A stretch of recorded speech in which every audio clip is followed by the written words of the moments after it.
3,500 audio answers and several hundred articles are available.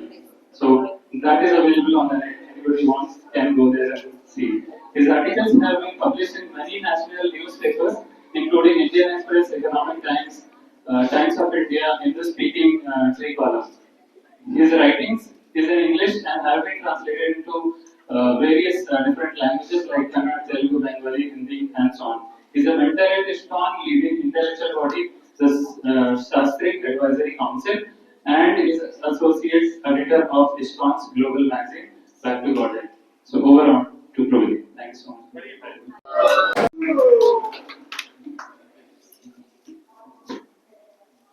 The audience are generally Hindi speaking, so if you can, is it okay?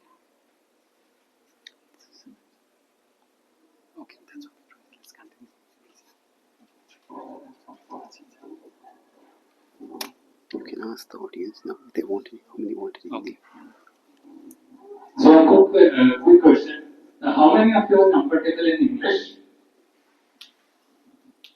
No. Thanks. Yeah. Okay. So maybe we can.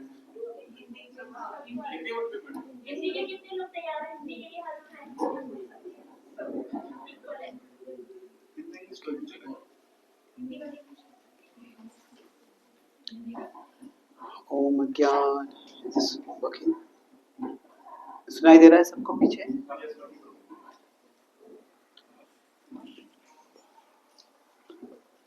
ओम ज्ञानतिमिरन्धस्य ज्ञानाञ्जनशलाकाय चक्षुरुन्मिलितं येन तस्मै श्रीगुरवे नमः नमो ॐ विष्णुपादाय कृष्णपृष्ठाय भूतले श्रीमते भक्तिवेदान्त स्वामी इति नामिने नमस्ते सरस्वती देवे गौरवाणी प्रचारिणे निर्विशेष शून्यवादी पाश्चात्य देशतारिणे वाञ्छाकल्पतरुभ्यश्च कृपा सिन्धुभ्य एव च पतितानां पावनेभ्यो वैष्णवेभ्यो नमो नमः। जय श्री कृष्ण चैतन्य प्रभु नित्यानंद श्री अद्वैत गदाधार श्रीवासादि गौर भक्तवृंद हरे कृष्णा कृष्णा कृष्णा हरे हरे हरे राम राम राम हरे हरे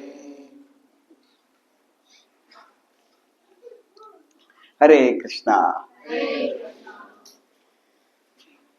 तो आज हम भगवद्गीता के जो 18वें अध्याय के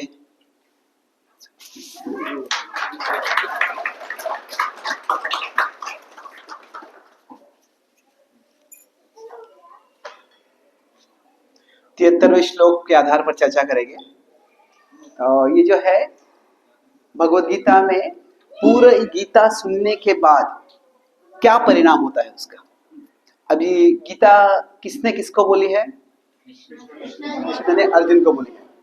तो फिर अभी अर्जुन सुनने के बाद क्या कहते हैं? बढ़िया लेक्चर दिया आपने कृष्ण। क्या ऐसे कहते हैं वो? नहीं, क्या कहते हैं? बोरिंग लेक्चर था, बहुत टाइम ले लिया।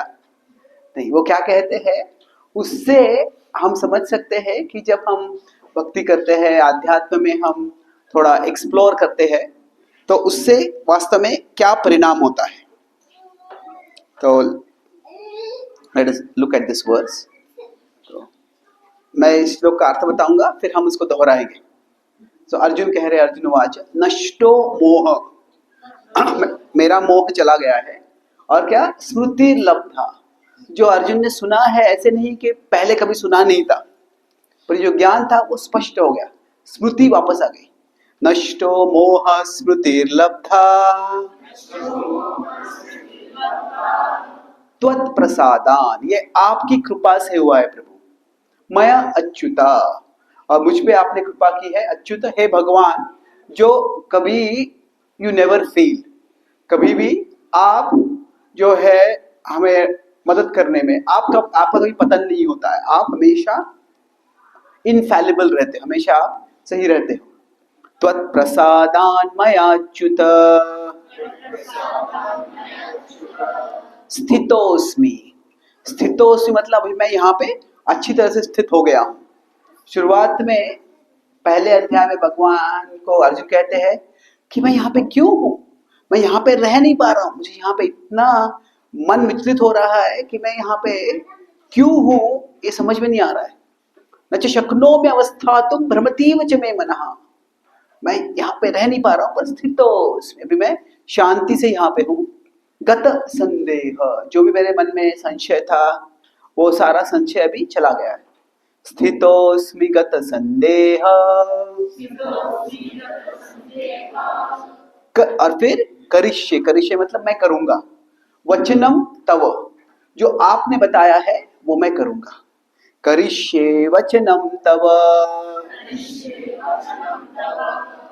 तो एक और बात, नष्टो मोह स्मृति लब्धा त्वत्प्रसादान्मयाच्युत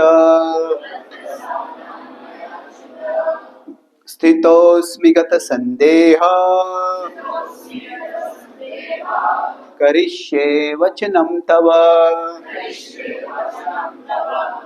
तो अभी हम 3 बार साथ में दोहराएंगे, एक के बाद एक के बाद एक नहीं, साथ में टुगेदर। नष्टो मोह स्मृति लब्धा त्वत्प्रसादान्मयाच्युत स्थितोस्मि गत संदेह करिष्ये वचनं तव। नष्टो मोह स्मृति लब्धा त्वत्प्रसादान्मयाच्युत स्थितोस्मि गत संदेह करिष्ये वचनं तव। नष्टो मोह स्मृति लब्धा त्वत्प्रसादान्मयाच्युत स्थितोस्मि गत संदेह करिष्ये वचनं तव। Thank you. तो अभी हम आज इस विषय, मैं यहाँ पे इसको थोड़ा व्हाइट बोर्ड के रूप में इस्तेमाल करूंगा और यहाँ पे कुछ लिखूंगा और ड्रॉ करूंगा। जो लिखूंगा मैं इंग्लिश में होगा, पर हम बोलेंगे हिंदी में बोलेंगे। तो जब हम आध्यात्म में कुछ एक्सप्लोर करते हैं, कुछ भक्ति में प्रोग्रेस करने का प्रयास करते हैं, तो तभी हम क्या अपेक्षा कर सकते हैं, इससे क्या होगा। अर्जुन बहुत बड़ी विपत्ति में थे। अर्जुन दुविधा में थे कि मुझे अभी युद्ध करना है और जिनके प्रसन्नता के लिए मैंने धनुर्विद्या में निपुणता प्राप्त की, भीष्म द्रोण, उनके ही खिलाफ मुझे अभी धनुर्विद्या का प्रयोग करना है। जिनको मैं दिखाना चाहता था कि मैं कितना अच्छा अभी आर्चर बन गया, धनुष चलाने में बन गया हूं, मैं उत्कृष्ट बन गया, अभी उनके ही खिलाफ मुझे तीर चलाने पड़ेंगे। तो ये ऐसे कैसे कर सकता हूं मैं। तो जब ये सवाल उनके मन में था, तभी वो भगवान की ओर मुड़ते हैं और भगवान से कहते हैं कि पृच्छामि त्वाम धर्म सम्मूढ़ चेता, मैं आपसे पूछ रहा हूं धर्म। तो जब अर्जुन पूछे, वो गीता के शुरुआत में अर्जुन द्वंद्व में है, वो पता नहीं है क्या करना है, तो जानना चाहते हैं धर्म क्या है। धर्म मतलब सही, यहाँ पे धर्म का अर्थ रिलीजन नहीं है, यहाँ पे धर्म का अर्थ है the right thing to do. अभी इस परिस्थिति में क्या सही है मेरे लिए करना, युद्ध करना सही है, युद्ध नहीं करना सही है, और कैसे मैं फैसला करूं क्या सही है। तो यह सवाल दूसरे अध्याय के 7वें श्लोक में अर्जुन पूछते हैं, और इसी सवाल का जवाब पूरी भगवद गीता में आता है। और अभी उस सवाल का जवाब अर्जुन को मिल गया है, और अर्जुन फिर अपना जो विचार है यहाँ पे, जिस श्लोक हमने रिसाइट किया अभी 1873 में बता रहे हैं। तो इस श्लोक के ABCD 4 विभाग है। तो पहले 3 में अर्जुन अपनी मनस्थिति बता रहे हैं, he is describing his emotion, उनकी भावनाएं, उनकी अंतरंग चेतना बता रहे हैं। और आखिरी उसका जो पंक्ति है उसमें वो अपना इंटेंशन बता रहे हैं कि अभी मैं क्या करने वाला हूं। पहले बता रहे कि अभी मैं शांत हो गया हूं, मेरा जो मोह चला गया है और ये सब आपकी कृपा से हुआ है। और फिर बता रहे मैं क्या करने वाला हूं, करिष्ये वचनम तव, मैं आपकी जो सेवा है वो करना चाहता हूं, आप जो चाहते हो मैं करना चाहता हूं। तो इसका मतलब ये है कि जब हम गीता समझते हैं, इससे एक इंटरनल ट्रांसफॉर्मेशन, एक अंतरंग परिवर्तन होता है और एक बाह्य परिवर्तन होता है। तो ये दोनों एक तरह से, जब हम आध्यात्मिक ज्ञान समझते हैं, ये दोनों तरह से एक परिणाम होना चाहिए।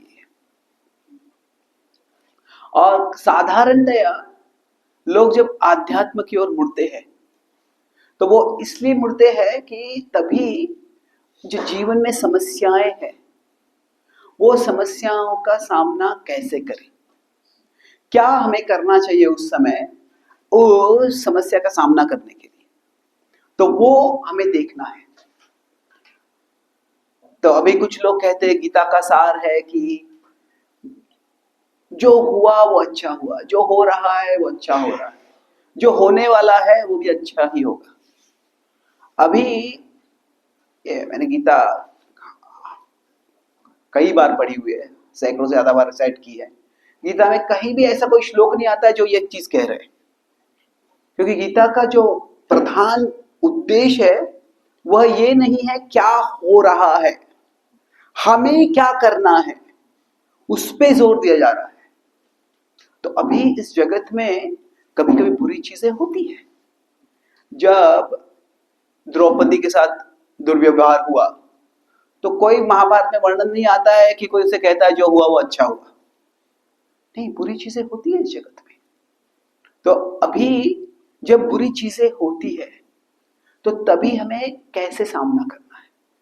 अभी अर्जुन को एक ऐसी विपत्ति आ गई है जो अपने ही परिवार वाले व्यक्तियों से, अपने ही आदरणीय व्यक्तियों से उसको युद्ध करना पड़ रहा है। तो ऐसी परिस्थिति में भगवान कोई चमत्कार नहीं कर रहे हैं जिससे कि अर्जुन को वो युद्ध न करना पड़े। वो कहते हैं भगवान आपकी कृपा मुझे मिल रही है, त्वत्प्रसादान, आपकी कृपा मुझे मिल रही है, पर उस कृपा से क्या हो रहा है, कृपा से ये हो रहा है कि अभी मेरा अंदर से धैर्य बढ़ गया है, अंदर से मैं शांत हो गया हूं और बाहर से मैं अभी कार्य करने के लिए तत्पर हो गया हूं।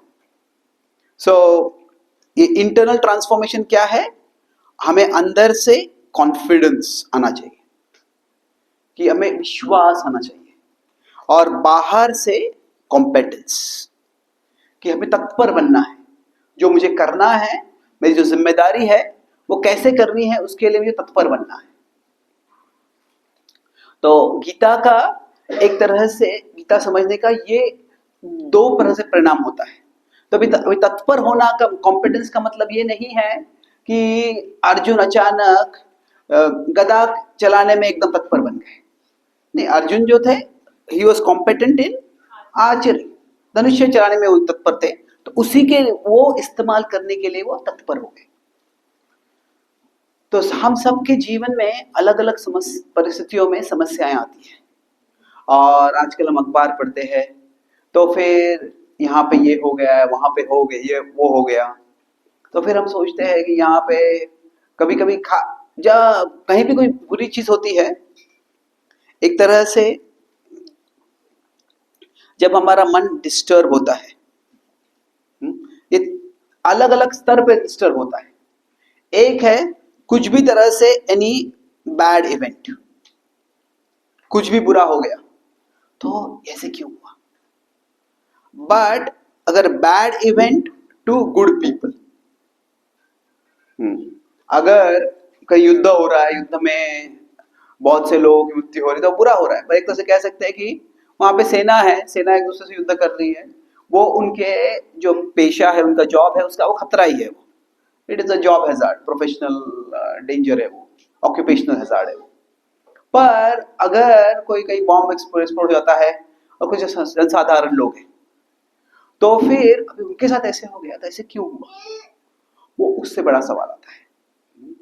और फिर अगर bad event to godly people, not just good people but godly people, अगर कोई कोई बहुत ही न केवल अच्छे लोग हैं पर धार्मिक लोग हैं, भक्त है, जो भगवान की सेवा कर रहे हैं या भगवान की भक्ति कर रहे हैं, उनके साथ बुरा होता है, तो फिर ऐसे क्यों हो गया?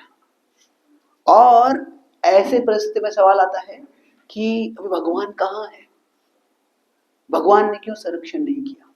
भगवान क्यों इसमें हस्तक्षेप नहीं करते हैं? तो अभी ये हम भगवद गीता के आधार पर समझने का प्रयास करेंगे। जो भगवद गीता में जो दर्शाया गया है, जो विश्लेषण किया गया है, इंग्लिश में जो शब्द है फिलॉसफी, उसको संस्कृत में शब्द है दर्शन। अभी जो दर्शन शब्द है ये थोड़ा रोचक शब्द है, क्योंकि दर्शन के दो अर्थ होते हैं। एक है टू सी, जब हम भगवान का दर्शन करने जाते हैं तो हम आंखों से देख रहे हैं, पर दर्शन का एक और अर्थ है सी विथ इंटेलिजेंस। तत्व ज्ञान का उद्देश्य क्या है कि जो हमें हमारे आंखों से नहीं दिख रहा है वो बुद्धि के स्तर पर हम समझ सकते हैं। तो तत्व ज्ञान का उद्देश्य एक तरह से है to make sense of things that don't make sense.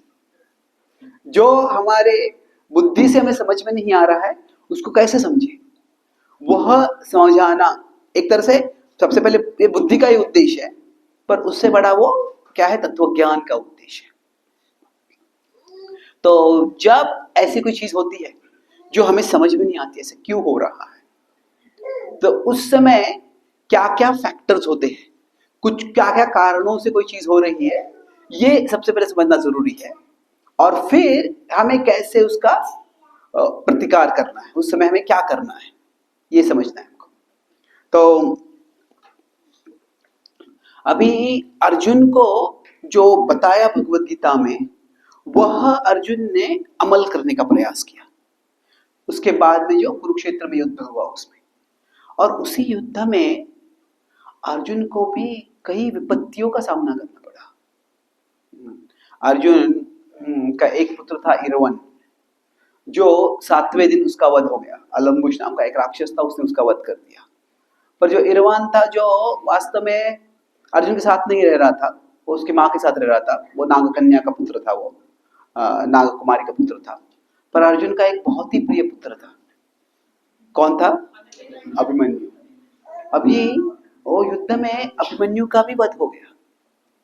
तो अर्जुन तो उन्होंने भगवद गीता सुनी है, अर्जुन महान भगवान के महान भक्त है, फिर भी उनके साथ ऐसे हुआ। तो ये जो जगत है, जगत में ऐसे नहीं है कि अभी ही अच्छे लोगों के साथ या भक्तों के साथ, धार्मिक या भक्त लोगों के साथ बुरी चीजें हो रही है। ये जब ये प्राचीन समय से हो रहा है, और जब भगवान थे तभी भी हो रहा था। तो फिर अगर भगवान है और भगवान की उपस्थिति में भी ऐसे हो रहा है, तो फिर तो भगवान की भक्ति करने का फायदा क्या है, कोई जाएगा? तो फिर हम भगवान की भक्ति क्यों कर रही है, भगवान की भक्ति से क्या होता है? तो इसके लिए हमें कुछ चीजें समझनी पड़ेगी कि जब भी कोई कार्य होता है तो हर एक कार्य के अलग अलग स्तर पे कारण हो सकते हैं। तो अभी मान लीजिए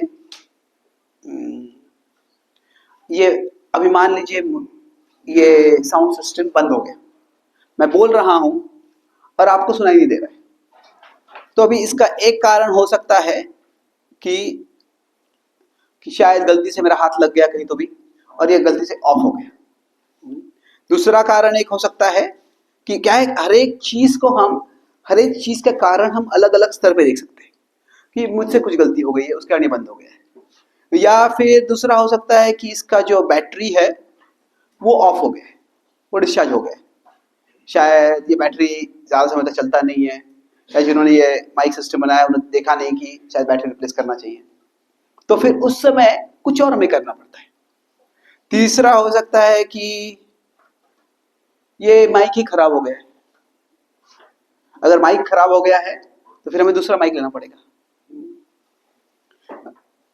चौथा ऐसा हो सकता है शायद मेरा गला खराब हो गया है, तो मुझे लग रहा है मैं बोल रहा हूं पर गले से कुछ आवाज ही नहीं आ रहा है। पांचवा ऐसी चीज हो सकता है कि यहाँ पे पावर सप्लाई चला गया है, जिसके कारण मैं बोल रहा हूं पर आपको सुनाई नहीं दे रहा है। या फिर ऐसे हो सकता है कि कुछ यहाँ पे आतंकवादी ने आक्रमण कर दिया है और यहाँ का जो पावर सप्लाई बोर्ड है वो एक विध्वस्त हो गया है। अभी इस तरह से हम अलग अलग कारण देख सकते हैं और हर एक चीज का अनेक स्तर पे कारण होते हैं। हर एक प्रसंग के अलग अलग स्तर पे कारण होते हैं। और एक तरह से अभी इंटेलिजेंस, बुद्धि का मतलब यह है कि find the most constructive cause, मतलब क्या कि सबसे सकारात्मक, सबसे रचनात्मक कारण क्या है। रचनात्मक मतलब कंस्ट्रक्टिव, मतलब यहां पे हम कह सकते हैं एक्शनेबल, जिसके बारे में हम कुछ कर सकते हैं, वह कारण ढूंढो। तो अगर यहाँ पे मान लीजिए अभी मैं ये सत्संग के कुछ प्रवचन दे रहा हूं और अगर ये साउंड सिस्टम चला जाता है और मैं सोचता हूं कि शायद भगवान की इच्छा है कि मैं प्रवचन दूं ही नहीं और मैं उठ के चला जाता हूं, तो क्या ये सही निष्कर्ष है? अभी क्या ये साउंड सिस्टम अगर खराब हो गया है, क्या वो भगवान की इच्छा के बिना हो सकता है? अभी भगवान के सैंक्शन के बिना, भगवान के इजाजत के बिना कुछ भी नहीं होता है। उपद्रष्टा अनुमंता कि भगवान, Krishna is the overseer of everything. जो कुछ भी हो रहा है भगवान के निरीक्षण के अनुसार हो रहा है, तो भगवान देख रहे हैं जो हो रहा है। पर अभी अगर साउंड सिस्टम खराब हो तो उससे क्या मैं निष्कर्ष निकालूं कि ठीक है ये साउंड सिस्टम खराब हो गया है, इसका मतलब है शायद भगवान चाहते हैं कि मैं लेक्चर ना दूं, तो लेक्चर छोड़ दो, चले जाओ। ये क्या है? पूरा ये कंस्ट्रक्टिव कंक्लूजन नहीं है, ये डिस्ट्रक्टिव कंक्लूजन है। तो हर एक चीज का उचित कारण हमें ढूंढना होता है और यह बुद्धि का लक्ष्य होता है। जब व्यक्ति की बुद्धि अच्छे से काम नहीं कर रही होती है तो फिर वो ऐसा कारण ढूंढते हैं कि जो उनके लिए हानिकारक होता है। मान लीजिए हम किसी सेरेमनी में जाते हैं, किसी का विवाह है, किसी का बर्थडे है, कोई पार्टी है, और वहां पर जाके हम किसी को ग्रीट करते हैं और वो हमको ग्रीट नहीं करते, वो इंग्लिश में कहते हैं उसको स्नब करते हैं। वो स्नब मतलब वो ऐसे हम अस्तित्व में नहीं ऐसे दिखाते हैं। तो फिर तभी हम सोच सकते हैं कि अरे शायद ये व्यक्ति के मन में कुछ विचार चल रहा है, उनकी कुछ चिंता है, उन्हें देखा नहीं होगा मुझे, या फिर ये व्यक्ति कुछ कारण से मुझसे नाराज हो सकते हैं। पर अगर वो ऐसा एक प्रसंग होता है, उससे मैं निष्कर्ष निकालता हूं कि कोई निष्कर्ष निकाल लेता है कि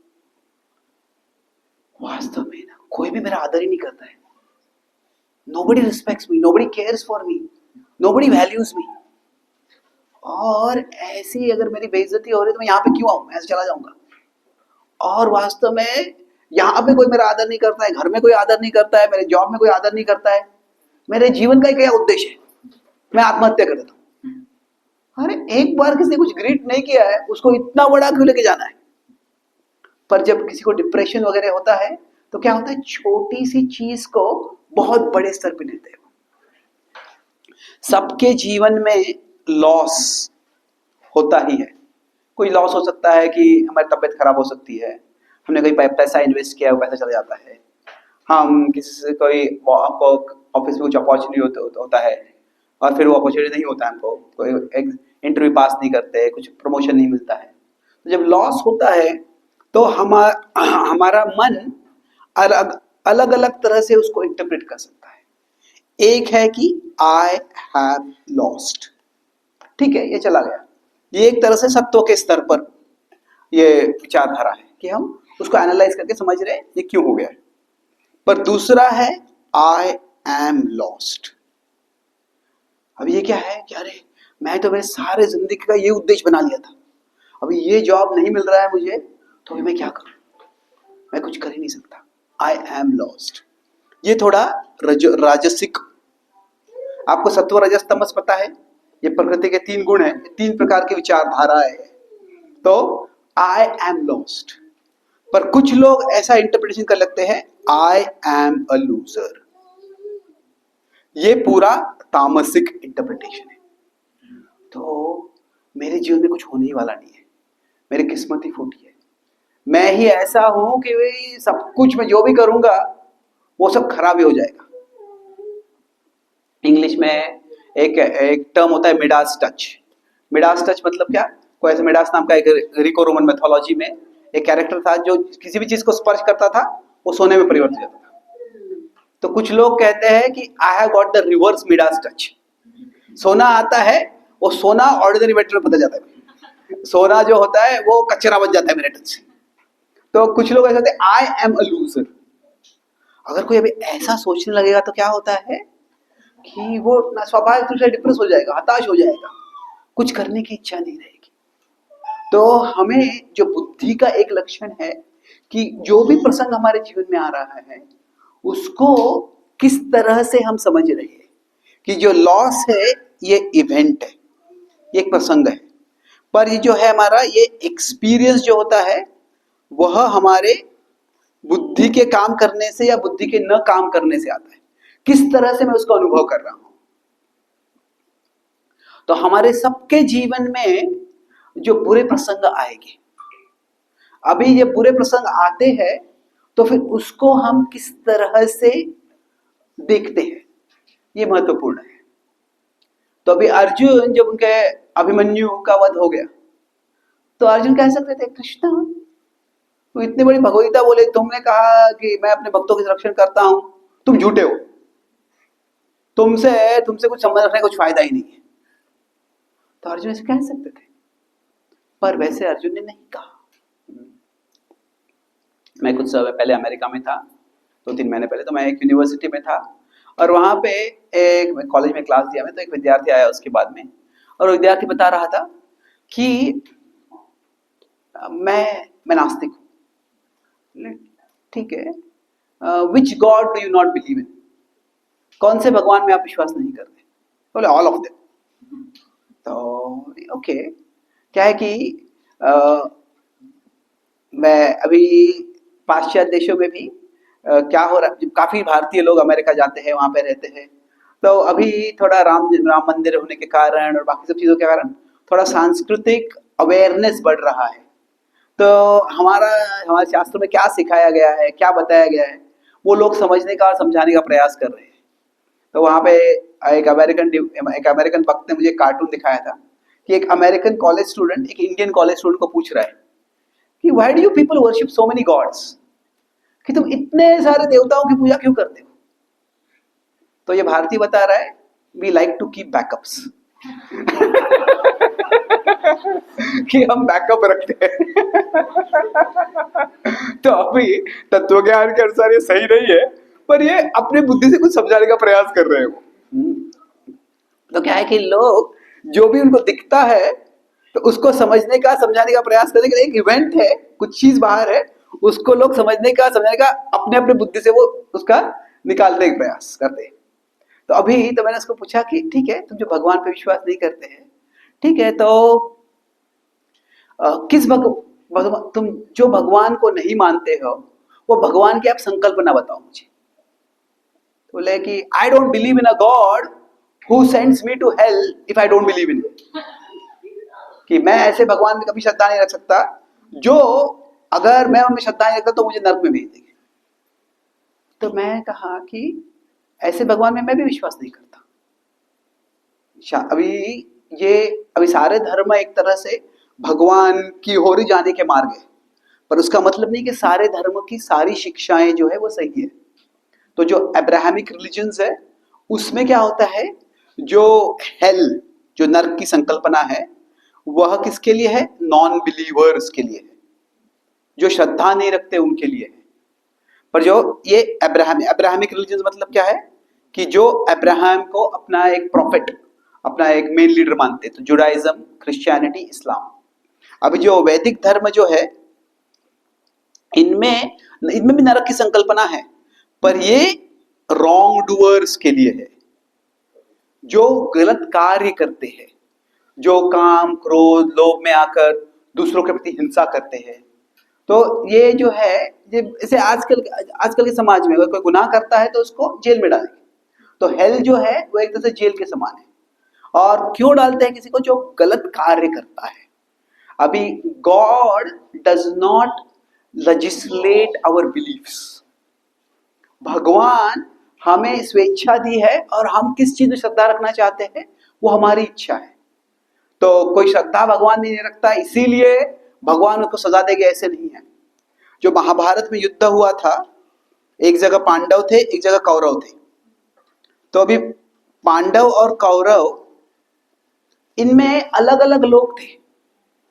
तो ऐसे नहीं था कि कृष्ण कह रहे थे दुर्योधन से तुम मेरे भक्त बन जाओ, ये युद्ध नहीं होगा। नहीं, कृष्ण ये नहीं कह रहे थे दुर्योधन से। कृष्ण कह रहे थे कि तुमने पांडवों से अन्याय किया है, उनका राज्य तुमने छीन लिया है, उनका राज्य तुम लौटा दो। तो अभी पांडवों के पक्ष में भी द्रुपद महाराज थे, और द्रुपद जो थे वो शैवाइट थे, वो शैव भक्त थे। कौरव के पक्ष में भीष्म थे, कौरव के पक्ष में भूरिश्रव थे। ये दोनों जो थे ये वैष्णव थे, वो विष्णु की आराधना करते थे। तो यद्यपि हम इसको धर्म युद्ध कहते हैं कभी जो, पर वो धर्म युद्ध आजकल की तरह का धर्म युद्ध नहीं था। वो मतलब एक नीति के स्तर पर युद्ध था, नैतिक और अनैतिक लोग था, जो ऐसे नहीं था कि ये इस धर्म का उस धर्म का युद्ध करे। तो एनीवे, तो मतलब ऐसे भगवान में हमें भी मानता नहीं हूँ कि जो केवल तुम उसमें विश्वास नहीं करोगे तुम्हें नरक में भेज देंगे। तो अभी कोई विश्वास नहीं करेगा, ठीक है, उसके बाद में कार्य कैसे कर रहे हैं वो महत्वपूर्ण है। तो उसको बाद में मैं पूछा, ठीक है, तो साधारणतः अगर कोई लोग नास्तिक होते हैं तो जो एथीज्म होता है, नास्तिकवाद, वो दो कारणों से होता है, एक फिलोसॉफिकल और दूसरा होता है साइकोलॉजिकल। साइकोलॉजिकल मतलब क्या कि लोगों को धर्म के साथ, रिलीजन के साथ बुरा अनुभव आया है। कोई धार्मिक लोग हैं, वो कभी मिथ्याचारी होते हैं, वो कोई बहुत स्वार्थी होते हैं, वो घमंडी होते हैं। तो ये देख, या कुछ रीति रिवाज देखते हैं वो, और रीति रिवाज कुछ अच्छे नहीं लगते हैं, वो लगता है कि ये धर्म के कारण इतने सारे नियम आ गए, मैं ये नहीं कर सकता, वो नहीं कर सकता। तो अधिकांश लोग जो धर्म से दूर जाते हैं वो फिलोसॉफिकल कारणों से नहीं जाते, साइकोलॉजिकल कारणों से जाते हैं। तो फिर मैंने उससे पूछा, ठीक है, तुम नास्तिकता की ओर कैसे मुड़े? तो बोले कि मेरे माता पिता क्रिश्चियन थे, वो चर्च में जाया करते थे, पर मैं जब 5 साल का था तब एक अपघात, एक एक्सीडेंट में दोनों की मृत्यु हो गई। तो where was God at that time? तब से मैंने भगवान पे विश्वास करना छोड़ दिया। तो अभी मैं ये अच्छी यूनिवर्सिटी में था, वो मैं बोला, तो उसके बाद how did you, if you don't have any parents, आपके कोई माता पिता नहीं थे, तो फिर आप इतनी अच्छी यूनिवर्सिटी में कैसे आ गए? साधारण माता पिता लोग तो ऑर्फनेज में जाते हैं, फॉस्टर होम में जाते हैं, तो मुश्किल होता है। तो बोले कि वो जब मैं लगभग 12 साल का था, मैं अलग अलग फॉस्टर होम्स में था, अलग घरों में रहता था। जब 12 साल का था तो मुझे एक बहुत अच्छे परिवार ने अडॉप्ट कर लिया। तो आई वॉज वेरी फॉर्चुनेट। तो कि उन्होंने मुझे अडॉप्ट कर लिया, और फिर तब से मैं अभी पढ़ाई अच्छा कर रहा हूँ, अभी मैं यहाँ पे आ गया। तो मैंने कहा, देखिए, जब तुम्हारे जीवन में कोई अपघात हो गया, जब माता पिता तुम्हारे गुजर गए, तो तभी you are holding God responsible for that. ये भगवान के कारण हुआ। पर जब तो मैं उसे कहा कि अभी तुम 12 साल के समय तुम्हें अडॉप्ट हो गए, तो साधारणतः 12 साल की उम्र में अडॉप्ट होने की कितनी प्रोबेबिलिटी है? क्योंकि अधिकांश माता पिता अगर किसी को अडॉप्ट करते हैं तो वो छोटे बच्चे को अडॉप्ट करना चाहते हैं, क्योंकि आप उनके अच्छे संस्कार डाल सकते हैं, उनका जो चरित्र है उसको शेप कर सकते हैं। अगर क्या ऑलरेडी टीनेज में आ गया है कोई, तो फिर उनका अपना पहले से एटीट्यूड होता है, और फिर उसको अच्छी तरह से शेप करना आसान नहीं होता है। या आई वाज वेरी लकी, 12 के एज पे अडॉप्ट होना लगभग it's unheard of, very very low probability. तो इससे आई वाज वेरी लकी। मैंने उसे कहा कि देखिए, जब तुम्हारे साथ बुरा हुआ तुम कह रहे भगवान ने वो किया, जब अच्छा हुआ तुम कह रहे ये मेरा लक था। ये तो you are saying God was not fair with to you but are you being fair to God? तुम कहते भगवान ने तुम्हारे साथ अन्याय किया, पर क्या तुम भगवान के साथ अन्याय नहीं कर रहे हो? अगर तुम्हें दोनों भगवान तक ले जाना है तो फिर तो भगवान ने तुम्हारे साथ कुछ बुरा किया, भगवान ने साथ तुम्हारे कुछ अच्छा भी किया। अगर तुम केवल लक देखना चाहते हो तो फिर तो तुम्हारा बैड लक था कि तुम्हारे माता पिता गुजर गए, और गुड लक था कि तुम्हें अच्छे परिवार ने अडॉप्ट कर लिया। तो be consistent in your reasoning. तो कई बार ऐसे होता है कि हम जो जो एनालिसिस करते हैं, हमारे बुद्धि का इस्तेमाल करते हैं, वो कभी कभी सही तरह से करेंगे, कभी कभी सही तरह से नहीं करेंगे। तो अभी जब मैं यहाँ पे आया, शायद आपने देखा होगा कि मुझे चलने के लिए क्रचेस लगते हैं। मैं जब 1 साल का था तभी मुझे पोलियो हो गया। तो जब मुझे पोलियो हो गया तो एक्चुअली मेरे माँ ने डॉक्टर के पास लेके गए थे पोलियो का वैक्सीन देने के लिए। पर जहाँ हम छोटे से गांव में, छोटे से टाउन में थे, और वहाँ पे जिस फ्रिज में डॉक्टर ने वो वैक्सीन रखा था, वो वैक्सीन का वो फ्रिज का पावर चला गया था। उसके बाद वैक्सीन में जो पोलियो का जो जर्म्स थे उसका कॉन्सेंट्रेशन और बढ़ गया, और वो वैक्सीन से पोलियो टालने की जगह पे वैक्सीन के कारण मुझे पोलियो हो गया। तो मैं एक दिन चल रहा था, अचानक गिर गया, उसके बाद नॉर्मल कभी चल नहीं पाया। अभी ये सब मुझे याद नहीं, मैं 1 साल का था तभी। पर मैं माता ने खास के बाद में बताया मुझे। पर मेरी जो पहली स्मृति इसके बारे में ये है कि मैं शायद 2 ढाई साल का था कुछ, तभी कोई हमारे दूर के रिश्तेदार हम घर में आए थे, और मेरी माँ को सांत्वना दे रहे थे कि बहुत बुरा हो गया कि तुम्हारे बच्चे को पोलियो हो गया। तो मेरी माँ बड़े आत्मविश्वास के साथ कह रही थी, मुझे ये याद है अभी, कि whatever he lacks physically, God will provide him intellectually. शरीर के स्तर पर जो भी कमी है, बुद्धि के स्तर पर भगवान उसको संभाल लेंगे।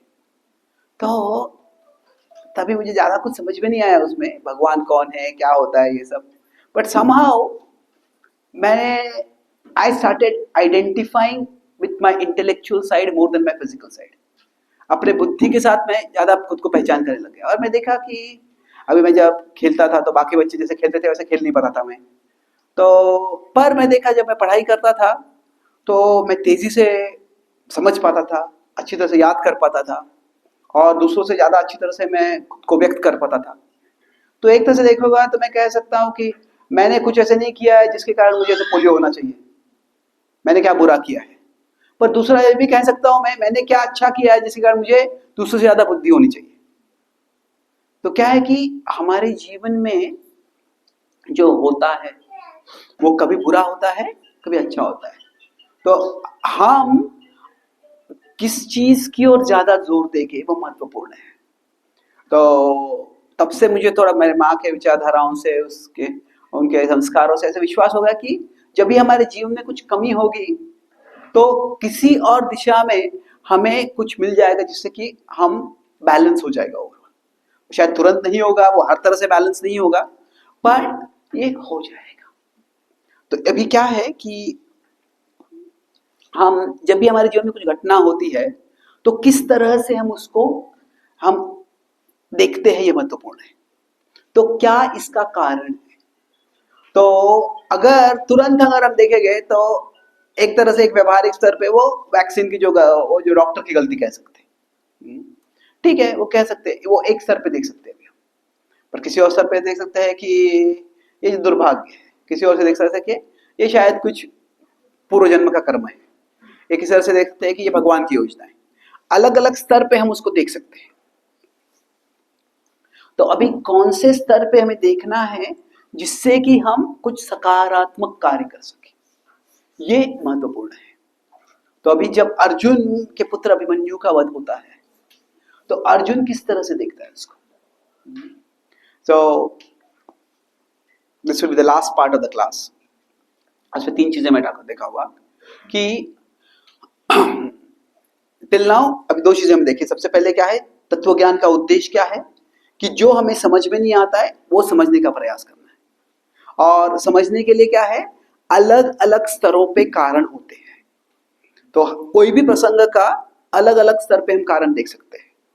तो अभी जो शास्त्र में कर्म का नियम बताया गया है, तो कर्म का नियम क्या होता है, एक तरह से कि अगर मान लीजिए मैं कुछ अच्छा कार्य करता हूँ, उसको मैथमेटिक्स से 10 का कार्य किया मैंने और से 100 का कार्य किया मैंने, तो मैं अपेक्षा करूंगा कि मुझे उतना ही अच्छा फल मिले। तो यहाँ पे एक्शन है, उस एक्शन का मुझे जितना अच्छा कार्य करूं उतना मुझे उसका फल मिलना चाहिए, रिजल्ट। तो कभी कभी क्या होता है, हम 100 का कार्य करते हैं और हमको जो फल मिलता है वो 10 होता है। कभी कभी हम किसी व्यक्ति को बहुत प्रसन्न करने का प्रयास करते हैं और वो कभी प्रसन्न होते ही नहीं है। हम उनके लिए 100 चीजें करते हैं और वो ये वही निंदा करते हैं कि हमने 101 चीज क्यों नहीं की उनके लिए। तो कभी कभी ऐसे लोग होते हैं और हम सोच सकते हैं कि ऐसा क्यों है मेरे जीवन में, ऐसा क्यों है, क्यों व्यक्ति है। जैसे इंग्लिश में कहते हैं there are two kinds of people, some people bring happiness wherever they go and some people bring happiness whenever they go. कि कुछ लोग ऐसे होते हैं जब जहां जाते हैं वहां पे सुख लाते हैं, और जब कुछ लोग ऐसे जो जाते हैं वहां से तब सुख आता है। तो ऐसे होते हैं, हम सबके जीवन में ऐसे कुछ लोग हो गए। तो अभी अगर हमारा जो देखने का दृष्टिकोण है इतना है, अरे मैंने इतने किया और मुझे इतना सही फल मिला, तो ये हमको लगेगा अनफेयर है, ये सही नहीं है। पर शास्त्र क्या बताते हैं हमको कि हमारे जीवन का जो फल आता है वो केवल अभी के कार्यों से नहीं आता है, कुछ पूर्व के कार्य भी होते हैं। तो शायद उस समय हमारे पूर्व कर्म से -90 आ रहा है। तो क्या हो रहा है, अभी का 100 है पर पहले का -90 है। उसके कारण अभी जो मुझे फल मिल रहा है वो 10 है। मैं अभी कुछ समय पहले यूके में था, तो मेरा एक डिवाइस का थोड़ा बैटरी खराब हो गया था। तो हम वहां पे गए थे एक शॉप में, एक वक्त मुझे लेके गए और फिर जब मैंने खरीदा तो फिर हम बाहर आ रहे थे, तो वो जो चीज़ था वो 10 पाउंड्स का था। तो मैं 10 पाउंड्स का वो चीज़ लिया और फिर जब वो हम काउंटर पे गए थे, बिल आया तो बिल 1000 पाउंड्स का आ गया। मैं बोला ये इतनी छोटी सी चीज़ है, ये 1000 पाउंड की तो मुझे नहीं चाहिए। बोले नहीं नहीं, बोले कि क्या है कि मैं इस शॉप में हमेशा आता हूँ, तो मेरा यहाँ पे क्रेडिट लाइन है। तो क्या होता है कि पूरे महीने भर में जो खरीदता हूँ मैं, उसके लिए मुझे पे नहीं करना पड़ता है। महीने के अंत में जो भी सारे पूरे महीने में खरीदा हुआ मैं, उसका मुझे तभी बिल आता है। तो तभी क्या होता है, उसने खरीदा सिर्फ $10 पाउंड का था, पर बिल 1000 पाउंड का है। क्यों क्या था, 990 जो पाउंड थे वो पहले से आए थे। तो कर्म भी ऐसे काम करता है। और अगर हम देखेंगे, कभी कभी हमारे जीवन में ऐसे भी होता है कि हम कुछ कार्य जो 10 का करते हैं पर हमको जो फल आता है वो 100 का आता है।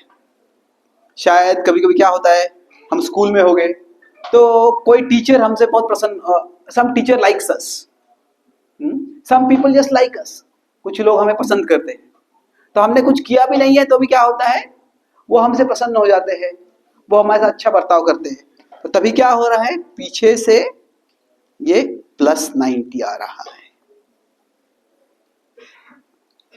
तो अधिकांश तरह से क्या होता है कि जब हम कुछ करते हैं और जब उसका कम फल मिलता है तो वो हमको याद रहता है, पर हमें जब ज्यादा फल मिलता है तो हम उसको भूल जाते हैं। तो अगर हम ऑनेस्ट रहेंगे, थोड़ा इंट्रोस्पेक्टिव रहेंगे, थोड़ा आत्म परीक्षण करेंगे, तो हम देखेंगे कि दोनों तरह से हमारे जीवन में होता है। कभी हम जो चाहते हैं, हम जो हमको लगता है कि जो मिलना चाहिए उससे कम मिलता है, कभी जो हमें जो किया है उससे ज्यादा मिलता है हमको। तो बेसिकली शास्त्र क्या करते हैं, हमारा जो दृष्टि है, फिलॉसफी एक्सपैंड्स आवर विजन। तो अभी जो आत्मा का ज्ञान है, पुनर्जन्म का ज्ञान है, इससे हम समझते हैं कि हमारे जो कार्यों का फल मुझे मिल रहा है, अभी सारा जो फल आ रहा है इसी कार्य से नहीं आ रहा है, पूर्व के भी कुछ कार्य है उनसे भी फल आ रहा है। तो जो हम जिस दृष्टि में देख रहे हैं उसको और बढ़ा सकते हैं। तो अभी इस तरह से जब हम बढ़ाते हैं, तो फिर जब हम कार्य कर रहे हैं तो कार्य हम कैसे करें। तो last part of the class कि जब हमारा वर्ल्ड व्यू बढ़ रहा है, हम अलग अलग तरह से कार्य देख सकते हैं, ये कि क्यों हो रहा है। तो अभी कुछ प्रसंग हमारे जीवन में होता है, कौन सा प्रसंग मैंने अभी कुछ गलत किया इसलिए हुआ है, और कौन सा प्रसंग शायद कुछ पूर्व जन्म का कर्म है उसके कारण हुआ है। कौन सा कर्म जो है वो भगवान की योजना है, उसको मुझे स्वीकार करना है। तो ये कैसे हम समझेंगे। तो इसके लिए अभी हम कुछ प्रसंग देखेंगे रामायण महाभारत से, पर बेसिकली हम 3 प्रिंसिपल्स को देखने का प्रयास करेंगे इसमें।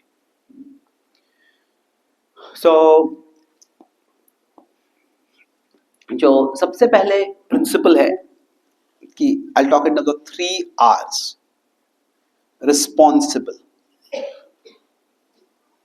कि हम सबको रिस्पॉन्सिबल, ना रिस्पॉन्सिबल मतलब क्या, रिस्पॉन्स एबल, हम सब रिस्पॉन्स चूज कर सकते हैं।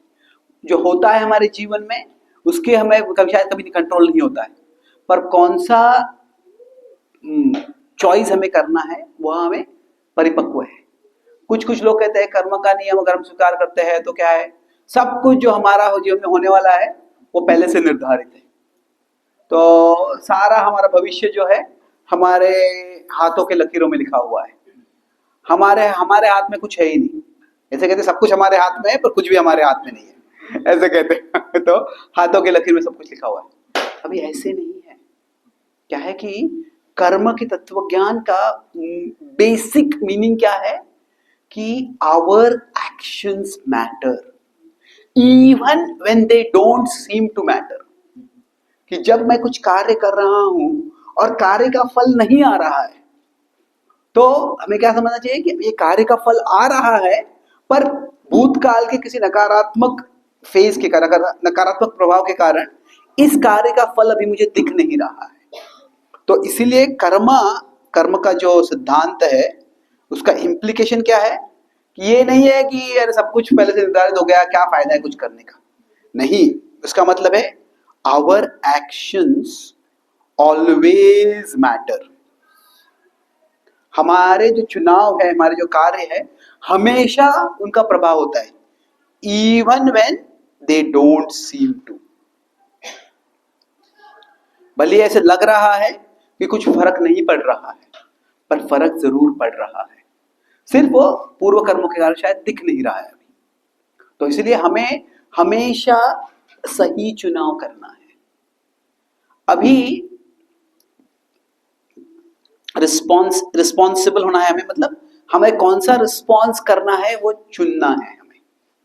तो अभी देखिए किसी का कोई बुरा होता है, अभी जब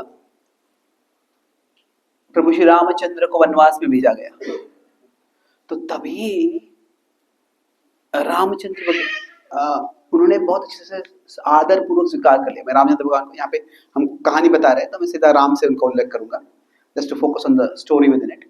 तो राम ने ये बड़े आसानी से, बड़े ग्रेस के साथ, बड़े शांति के साथ स्वीकार कर लिया उसको। पर एक व्यक्ति थे बड़े क्रोधित हो गए। कौन थे? लक्ष्मण। लक्ष्मण इतना क्रोध आ गया लक्ष्मण को, कहते कि वो दशरथ महाराज को अपने पिता भी बोलने के तैयार नहीं थे। वो कहते ये राजा ने तुम्हारे साथ कितना अत्याचार कर दिया है। ये राजा अपनी जो युवा पत्नी है उसके मोह में आकर, काम के वासना में आकर वो तुम्हारे साथ अत्याचार कर रहे हैं। तो राम बड़े गंभीर थे। उन्होंने कहा कि नहीं, मैं उनके साथ था तभी, और ये कोई इन्फैचुएशन नहीं है, ये एक ऑब्लिगेशन है। उन्होंने ये वचन दिया था और वो वचन के कारण बद्ध है वो। तो लक्ष्मण कहने लगे तो बड़ा कन्वीनियंट है, कभी आज तक ये वचन सुना नहीं, तुम्हारे साथ अत्याचार करने का समय आ गया तो अचानक वचन की बात आ गई। कहाँ था ये आज तक वचन? अभी तक क्यों नहीं हमको याद आया, हमको अभी तक हमको क्यों नहीं बताया गया? तो ये सारा एक बहाना है।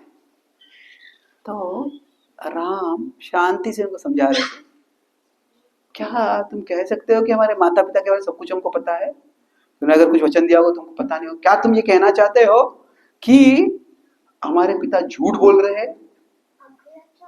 तो भी क्या है कि कभी कभी कोई क्षत्रिय होता है, वो किसी स्त्री के मोह में आ सकते हैं, पर फिर भी जो है वो उनका आदर होता है, वचन का आदर होता है, ये बहुत बड़ा महत्वपूर्ण होता है। तो लक्ष्मण भी ये थोड़ा सोचने लगे, क्या मैं झूठ बोल रहा हूँ? तो फिर क्या है, अभी गुस्सा होता है, कहीं ना कहीं तो गुस्सा जाना चाहिए। कह लगे थी ठीक है, कैकेयी ने तुम्हारे साथ ऐसे क्यों किया?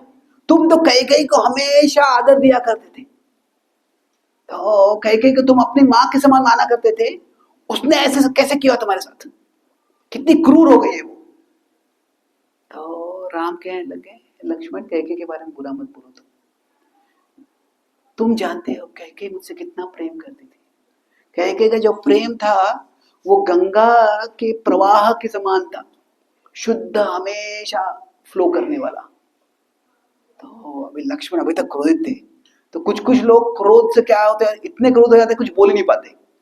कुछ लोग क्रोध हो जाता है तो क्रोध में वो सिर्फ चीखते हैं, पर क्या बोल रहे हैं किसी को समझ नहीं आता है, उनको भी समझ नहीं आता क्या बोल रहे हैं। पर कुछ लोग होते हैं जब क्रोध आता है तो वो इलोक्वेंट हो जाते हैं, क्रोध में बहुत कुछ अच्छा बोल देते हैं, लॉजिक नहीं होगा उसमें कुछ, पर वो जो बोलते हैं बहुत पावरफुली बोल देते हैं। तो लक्ष्मण क्रोध में क्या होगा, तीसरा प्रभाव है। यही मुझे समझ में नहीं आ रहा है, गंगा एक रात में कैसे सूख गई, तो सारा प्रेम कहां चला गया। तो तभी प्रभु श्री रामचंद्र ने कहा कि इसीलिए जब कैकेयी का ऐसा बर्ताव मैंने देखा तो मैं समझ गया कि ये दैव का खेल है, ये कुछ पूर्व जन्म से हो रहा है। तो अभी तक लक्ष्मण तो तैयार नहीं थे। लक्ष्मण थे केवल कायर होते हैं, वो अन्याय को दैव के रूप में स्वीकार कर लेते हैं। जो वीर होते हैं वो अन्याय का प्रतिकार करते हैं। और तुम्हें युद्ध करना चाहिए, तुम्हें अपना जो हक है, अपना अधिकार है, उसको प्राप्त करना चाहिए। तो प्रभु श्री राम तभी कहते हैं कि मुझे दैव क्या है वो महत्वपूर्ण नहीं है, मुझे मेरा कर्तव्य क्या है वो महत्वपूर्ण है। तो मेरे पिता के प्रति जो कर्तव्य था उसको पालन करने के लिए मैं राज सिंहासन पे चढ़ने के लिए तैयार था, और मेरे पिता के प्रति जो कर्तव्य है उसी को पूर्ण करने के लिए अभी मैं जंगल जाने के लिए तैयार हूं। तो जब ये जो एक तरह से अत्याचार कह सकते हैं, राम ने कैकेयी के साथ कभी कुछ दुर्व्यवहार नहीं किया है, और फिर भी जो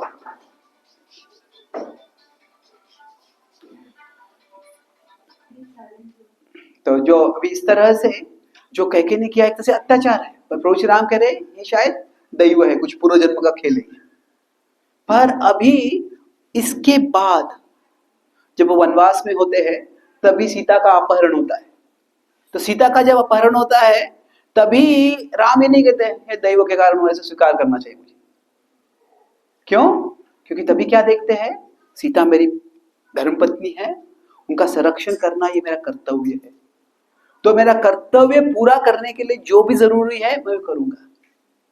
तो ये this brings us to second point. जब रिस्पॉन्सिबल का मतलब क्या है कि हमें हमारे क्या हमें we are able to choose our response, और हमारा जो विचार है, हमारा जो प्रतिक्रिया है वो मैटर्स।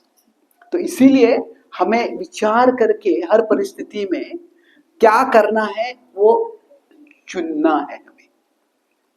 तो जब हम सोचते हैं कि ये परिस्थिति में अगर मैं हूं अभी, तो कौन सा रिस्पॉन्स मुझे चूज करना है, तो किस आधार पे हमें फैसला करना है।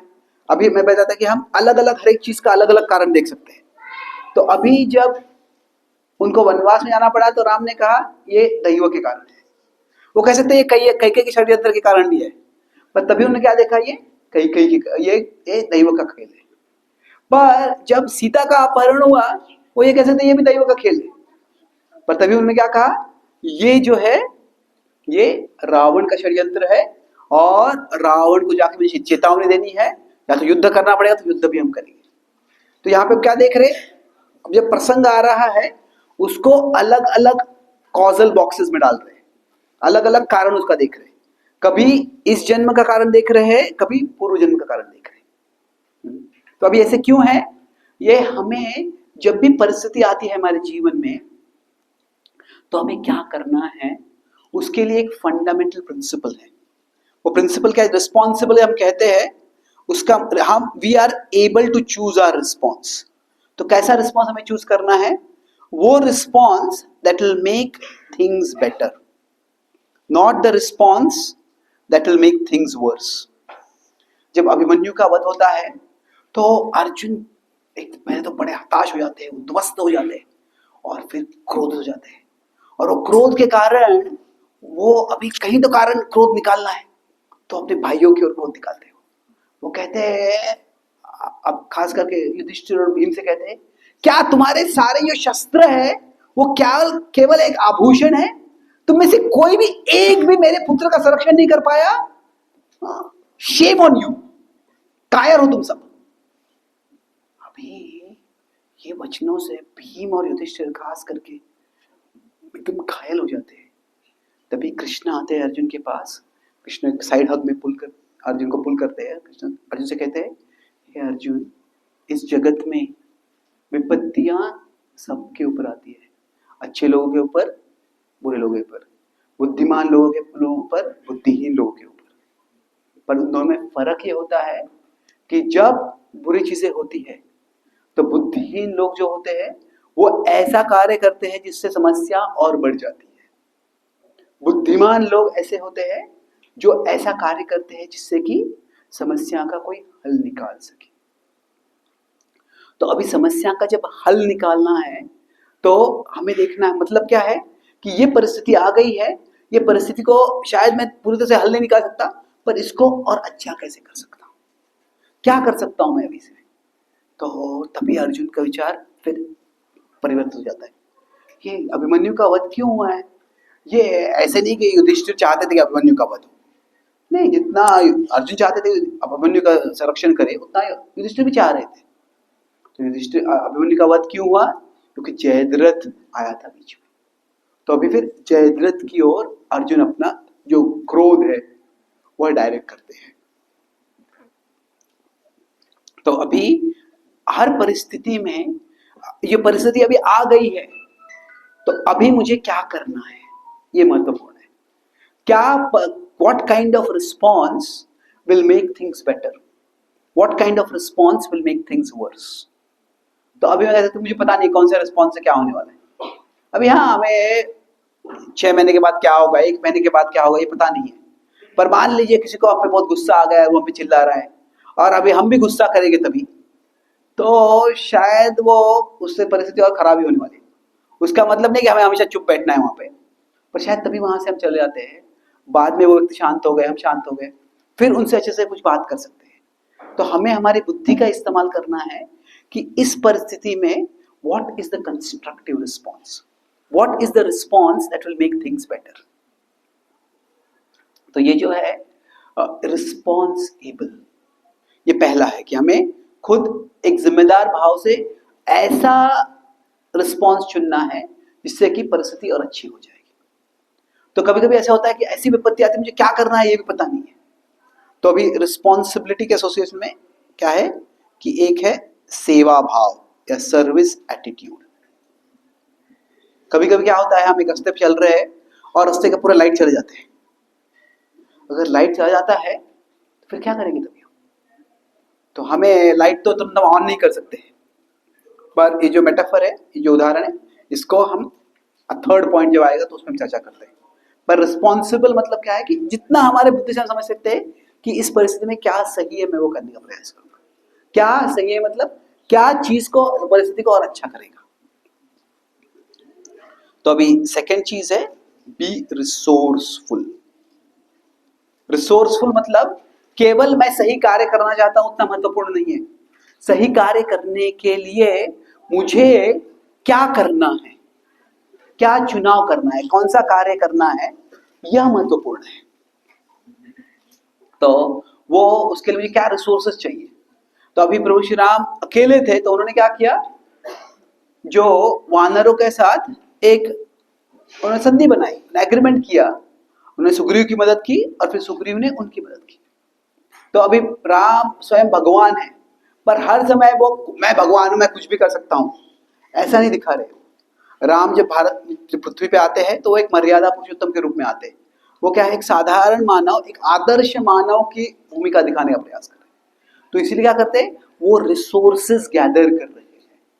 अभी इस परिस्थिति का सामना करना है तो उसके लिए मुझे क्या करना है, वो रिसोर्सेज गैदर कर रहे हैं, वो रिसोर्सेज ऑर्गेनाइज कर रहे हैं। अभी अर्जुन व्रत लेता है कि मैं अभी कल शाम तक जयद्रथ का वध करूंगा, पर ऐसे नहीं कि सीधा हॉट हेडेड वे अपना खून बौखलाते हुए सीधा जयद्रथ पे आक्रमण कर जाते हैं। पूरा योजना बनाते हैं कि कल अभी मैं जयद्रथ के पीछे जाऊंगा, पर बाकी सब योद्धा क्या करने वाले हैं। बाकी वो योजना बनाते कि बाकी सब जो पांडव के योद्धा है वो बाकी अलग अलग कौरवों के योद्धा से युद्ध करेंगे, ताकि वो सब एंगेज हो जाएंगे वहां पे और अर्जुन के बीच में कोई आएगा नहीं। तो प्लान बना रहे, रिसोर्सेज ला रहे हैं वो। तो रिसोर्सफुल होना हमें जरूरी है। तो अभी ये सारा थोड़ा थियोरेटिकल लगेगा, पर मैं एक कुछ प्रैक्टिकल उदाहरण लेता हूँ इसके लिए। शायद आपको पता होगा कि बांग्लादेश में बहुत सारा अभी एक पॉलिटिकल स्तर पे बहुत सारा इंस्टेबिलिटी है, और वो इंस्टेबिलिटी के कारण कुछ मंदिरों पे आक्रमण हुआ है, कुछ कई हिंदू लोगों के प्रति आक्रमण हुआ है। It's terrible. तो अभी हमें क्या करना है, अगर ऐसा होता है तो हम डायरेक्ट ले सकते हैं कि मंदिर पे आक्रमण हो गया, विग्रहों पे आक्रमण हो गया, भगवान कहाँ है। तो अभी भगवान, God is the ultimate cause, God is the ultimate cause. But कैसे शास्त्रों में बताया गया है कि जब हम किसी चीज का, मैं बोलता कंस्ट्रक्टिव रीजन हमें देखना है, तो normally we start from the दृष्ट। जो दृष्ट मतलब जो दिखता है वह कारण देखना है, और बाद में अदृष्ट की ओर जाना है। तो हर बार अभी अर्जुन ये नहीं कह रहे कि भगवान ने मेरी मदद क्यों नहीं की। जटायु का जब वध होता है तो ये नहीं कहते अगर राम ने मेरी मदद क्यों नहीं, मैं राम की सेवा कर रहा था। तो हमें एक व्यवहारिक रूप पे क्या कारण है वो देखना है, और व्यवहारिक रूप पे उस कारण का हल ढूंढना है। अभी I come to Bangladesh once again, but let's say कभी कुछ बंगाल में किसी डॉक्टर मेडिकल स्टूडेंट था, उनके साथ बड़ा बहुत ही बड़ा उनके साथ बलात्कार हो गया, हॉरिबल। अभी जब ऐसे हो गया था तो अभी एक मुझे किसी ने सवाल पूछा कि क्या ये उनके पूर्व कर्म के कारण था। तो मैंने तो कहा कि जब हम डिसाइड, जब हम कुछ इनजस्टिस, जब हम एट्रोसिटी, कोई बुरी चीज होती है, तो हमारा फोकस क्या होना चाहिए। Focus in atrocity is not others Karma. किसका क्या कर्म है ये हमें नहीं देखना है, हमें क्या देखना है, आवर धर्म, मेरा कर्तव्य क्या है। अगर हम हर जगह पे दूसरों का कर्म देखने लगेंगे तो हम बड़े निष्ठुर हो जाएंगे। अभी जब द्रौपदी का के साथ दुर्व्यवहार होता है, कोई नहीं उसे कहता है तुम्हारा ही कर्म था उसके कारण हो गया।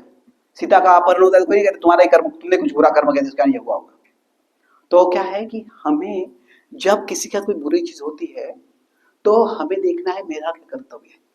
अगर हम हर जगह पे पूरा कर्म जाके कर्म चले जाएंगे, तो अगर किसी के साथ कोई चोरी होती है और वो पुलिस के आ जाते हैं, पुलिस कहते हैं कि तुम्हारे पूर्व कर्म के कारण चोरी हो गई। ये मेरा पूर्व कर्म होगा, पर तुम्हारा धर्म क्या है। अगर कोई नवजात, कोई नया जन्म हुआ बच्चा है, वो रो रहा है, अभी जब बच्चा रो रहा है क्या माँ ने सोचना चाहिए कि मेरा बच्चा पूर्व जन्म के कर्म के कारण रो रहा है। नहीं, माँ को देखना है मेरा धर्म क्या है। अभी मुझे मेरे बच्चे को अभी शांत करना है, उसको उसको जो भी उसको अन्न चाहिए, उसको कुछ अनकंफर्टेबल है, उसको जो भी करना है उसको शांत करने का करना चाहिए। अभी कभी कभी ऐसे हो सकता है कि हमारे पूर्ण प्रयास के कारण शायद वो बच्चा शांत ना हो, शायद उनको कुछ बीमारी हो गई, उसके अंदर दर्द हो रहा है अंदर से, तो भी हम दवाई दे रहे हैं, पर उससे समय लगने वाला ठीक होने के लिए। तभी हम सब समझ सकते हैं कि ठीक है, मैं अपना धर्म कर रहा हूँ, कर रही हूँ, फिर भी उसके कारण, उसके बावजूद ऐसे हो रहा है तो उसको मैं स्वीकार कर सकता हूँ। बट क्या है कि जब भी कोई बुरी चीज होती है तो हमें तुरंत न तो पूर्व जन्म की ओर जाना है, न तो भगवान की ओर जाना है। हमें एक व्यवहारिक स्तर पे देखना है। जो दृष्ट मतलब क्या है, आवर धर्म, की मेरा धर्म क्या है, मेरा कर्तव्य क्या है। अदृष्ट में क्या आएगा, अदृष्ट में पूर्व जन्म का कर्म आएगा। इसको भी हम देख सकते हैं, पर तुरंत नहीं देखना है। और या गॉड्स विल, कि भगवान की इच्छा थी इसलिए से हो गया, ये अदृष्ट है। सबसे पहले दृष्ट देखो, दृष्ट कारण देखो, फिर अदृष्ट कारण की ओर देखो। तो रिसोर्सफुल मतलब क्या, कि हमें हमारे व्यवहारिक स्तर पे अभी क्या करना है, इसका ऐसा प्रतिकार करने के लिए। तो अभी जो भी हुआ है बहुत ही बुरा हुआ है, पर ऐसे नहीं कि बुरी चीजें नहीं होती है। सारा विश्व का इतिहास ऐसे है कि बुरी चीजें होती रहती है। जब राम जंगल में दंडका वन में आए थे तो एक रामटेक नाम की जगह पे आए थे, और रामटेक नाम की जगह पे क्या गया था, उन्होंने देखा कि हड्डियों का एक पहाड़ जैसे बन गया था। तो असुरों ने जो जंगलों में जो जो संत हुआ करते, साधु हुआ करते थे, जो ऋषि मुनि हुआ करते थे, वो उनको सब खा लिया था। और उनको खाकर उनके जो हड्डियां थी वो भी उधर फेंक सकते थे, पर वो हड्डियों को ऐसे एक के ऊपर पाइल करके एक पहाड़ जैसे बना, पर्वत जैसे बना, छोटा सा हिल बना लिया था। क्यों? लोगों को डराने के लिए, कि वो धर्म का विरोध कर रहे थे। अभी कह सकते हैं राम वहीं पे है, और उस समय ऋषि मुनि का ऐसे कैसे हो रहा है। तभी श्री रामचंद्र ने व्रत लिया, तभी कि मैं ऐसे असुरों का विनाश करूंगा, पर हो रहा था तभी वैसे। तो ऐसे नहीं कि जगत में बुरी चीजें नहीं होती है, वो होती है। और जब होती है तो हमें हमें रिसोर्सफुल बनना है। रिसोर्सफुल मतलब क्या? व्यवहारिक स्तर पे हमें ऐसी चीजों को पुनः न हो, इसके लिए क्या करना है। तो अभी ये थोड़ा कॉम्प्लिकेट लगे, पर जो धर्म ये शब्द है इसके दो अर्थ है। एक है इंडिविजुअल स्तर पे और दूसरा है सोशल स्तर पे, सोसाइटी के स्तर पे। तो अभी जब अर्जुन कह रहे हैं पृच्छामि त्वाम धर्म सम्मूढ़ चेता, मैं जानना चाहता हूं कि धर्म क्या है, तो उसका अर्थ क्या है? मुझे सही क्या करना है, मेरा कर्तव्य क्या है, मेरे लिए सही कार्य क्या है, वो समझना है। तो जो भगवद्गीता के दूसरे अध्याय के 7वें श्लोक में जो बता रहे हैं, वो भगवान बता रहे हैं कि अर्जुन बता रहे हैं कि मेरा कर्तव्य क्या मुझे समझना है। पर जब भगवान बताते हैं चौथे अध्याय के 7वें और 8वें श्लोक में, हम सबको शायद पता है, यदा यदा हि धर्मस्य ग्लानिर्भवति भारत अभ्युत्थानम धर्मस्य तदात्मानं सृजाम्यहम् परित्राणाय साधूनां विनाशाय च दुष्कृतां धर्म संस्थापनार्थाय संभवामि युगे युगे। तो अभी यहाँ पे जो धर्म का उल्लेखन हो रहा है, ये क्या है? सोशल ऑर्डर है। भगवान क्या कह रहे हैं कि मैं आता हूं और जो असुरी प्रवृत्ति के लोग हैं उनका विनाश करता हूं, और इस तरह से मैं सोसाइटी को ऑर्गेनाइज करता हूं। और भगवान कहते हैं मैं बार बार आता हूं, पर फिर भी भगवान कहते हैं सकाले ने हमता, कि काल के प्रभाव से धर्म चला आता है। और भगवान कहते हैं जब मैं नहीं हूं तब क्या कहते हैं? मानवों को जिम्मेदारी लेनी है, मेरी शिक्षाओं के अनुसार, मेरे प्रिंसिपल्स के अनुसार ये जिम्मेदारी लेनी है कि किस तरह से इसका संरक्षण कर सके, किस तरह से धर्म का सोशल स्तर पे संरक्षण कर सके। तो अभी क्या है? इंडिविजुअल स्तर पे और सोशल स्तर पे हर एक व्यक्ति को हमें रिसोर्सफुल बनना है। रिसोर्सफुल मतलब क्या है?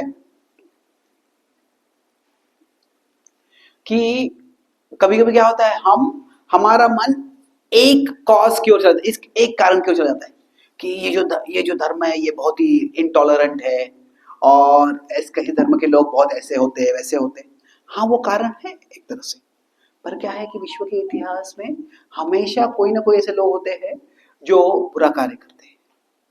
तो हमें देखना है कि ऐसे बुरे कार्य करने वाले लोग हैं तो उनका सामना हमें कैसे करना है।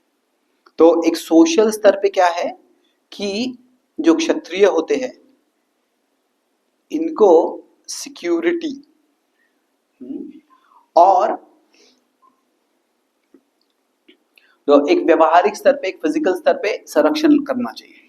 तो अभी महाराष्ट्र में, मैं महाराष्ट्र में रहता हूँ मुंबई में, तो शिवाजी महाराज थे। यहाँ पर साउथ इंडिया में जो विजयनगर राज्य था, तो अलग अलग राजा थे, कृष्णदेव राय वगैरह।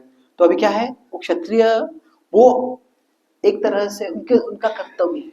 तो सोशल स्तर पे ये इन्फ्लुएंस करना, एक प्रॉपर डिफेंस का अरेंजमेंट वो जरूरी है। But it is not only physical defence. Physical defence जरूरी है, पर उसके साथ साथ क्या है कि एक तरह से अगर हम देखते हैं कि जब पांडव वनवास में चले गए तो फिर क्या हो गया, पांडव तो वन में थे और तब तक दुर्योधन क्या कर रहा था? दुर्योधन सबको अपनी कहानी बता रहा था। अभी द्रौपदी का वस्त्रहरण ये इतना लज्जास्पद कार्य, इतना गुणास्पद कार्य क्या है, पर वो उसने इस तरह से स्पिन किया कि सारा युधिष्ठिर का ही दोष था, उसने निकल गया। उसके कारण जब युद्ध हो रहा था तो ज्यादा लोग दुर्योधन के पक्ष में आ गए और कम लोग पांडव के पक्ष में आ गए थे। तो क्या होता है कि उस समय भी जो इंफॉर्मेशन वॉरफेयर होता है तो वो हो रहा था। तो पांडव क्या कर रहे थे? युद्ध के पहले वो अलायंसेस बना रहे थे, वो जो अपनी कहानी जो बता रहे थे, और उसके द्वारा वो लोगों को अपनी ओर ला रहे थे। तो हमें भी एक तरह से क्षत्रिय केवल युद्ध नहीं करते, वो युद्ध करना जरूरी है जब जरूरत होगी तब, but there is a war with arms and there is a war at the level of information, there is a war at the level of narratives. तो क्या हो रहा है, कैसे हो रहा है, ये समझना और समझाना ये बहुत जरूरी है। तो इसको कहते हैं एडवोकेसी। एडवोकेसी मतलब कि we have to advocate our causes, our interests. ये हम नहीं करते कई बार। तो अभी जो जीव लोग है, जुडाइज्म जीव लोग है, वो संख्या में बहुत कम है, but they advocate their interest very powerfully. और उसके कारण क्या होता है कि पीपल दे सपोर्टेड। तो ये जगत ऐसे है कि अगर जो रिसोर्सफुल नहीं होगा, सिर्फ we are good doesn't mean people will think we are good. हम अच्छे हैं इसलिए लोग नहीं सोचेंगे हम अच्छे हैं। तो हमें हमारे जो परिस्थिति है, हमारी जो मनस्थिति है, हमारी जो साइड ऑफ द स्टोरी है वो बताना जरूरी है। तो this is something which we need to do. Hindus are often very successful at a individual level. कि मैं दुनिया में अनेक जगह पे ट्रैवल किया है, साउथ अमेरिका हो, नॉर्थ अमेरिका हो, यूरोप हो, ऑस्ट्रेलिया हो, सिंगापुर हो, एवरीवेयर इंडियंस आर रिस्पेक्टेड। और मोस्ट ऑफ द इंडियंस जो होते हैं हिंदूज, बाकी लोग भी आते हैं पर हिंदू ज्यादा लोग आते हैं कि law abiding, tax paying, responsible citizens. तो इंडियंस आर सक्सेसफुल। अमेरिका में Indians are the wealthiest minority, जो Indians are very successful. But क्या है कि we don't work together collectively. तो जो हमारा जो इंटरेस्ट है उसको प्रमोट करने के लिए ये ऐसा, भगवान आते हैं कभी कभी, पर भगवान जो है ये नहीं कहते हैं कि तुम मेरे आने का इंतजार करो, तुम जिम्मेदारी लो। तो ये सोसाइटी के स्तर पे जो है सिक्योरिटी और एडवोकेसी। अभी इंडिविजुअल के स्तर पे क्या है, we all have to play our roles. तो हमारा रोल छोटा हो सकता है, बड़ा हो सकता है। अभी आप सब ऐसे सत्संग में आ रहे हो, समझ रहे हो क्या करना है, धर्म को समझ रहे हो, धर्म को समझाने का प्रयास कर सकते हैं। तो we all have to play our roles. तो अभी एक तरह से we may not be in the front fighting, but army होती है, आर्मी केवल जो युद्ध कर रहे हैं वो महत्वपूर्ण नहीं होते। आर्मी का लॉजिस्टिकल सप्लाई होता है, आर्मी के लिए बहुत सी चीजें होती है। तो this is something which we need to take care of.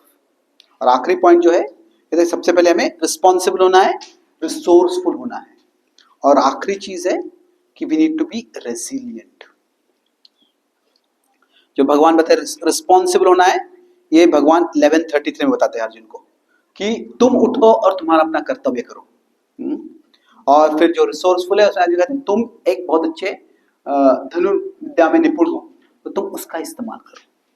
अभी रेजिलिएंट का मतलब क्या है कि ये आखिरी पॉइंट मैं कंक्लूड करूंगा कि हमें समझना है कि जो जगत में हो रहा है वो एक स्तर पे हो रहा है, पर उसके परे कुछ भगवान की योजना है। तो जब हम कार्य कर रहे होते हैं तो कभी कभी क्या होता है, हमारे मन में होता है कि ये दुनिया बहुत बड़ी होती है और भगवान का कहाँ है, क्या कर रहे हैं, भगवान छोटे से होते हैं। पर जब हम भगवान की चेतना में आते हैं, जब हम भक्ति करते हैं तो हम समझते हैं कि दुनिया छोटी है, भगवान बड़े हैं। तो God is bigger than our problems.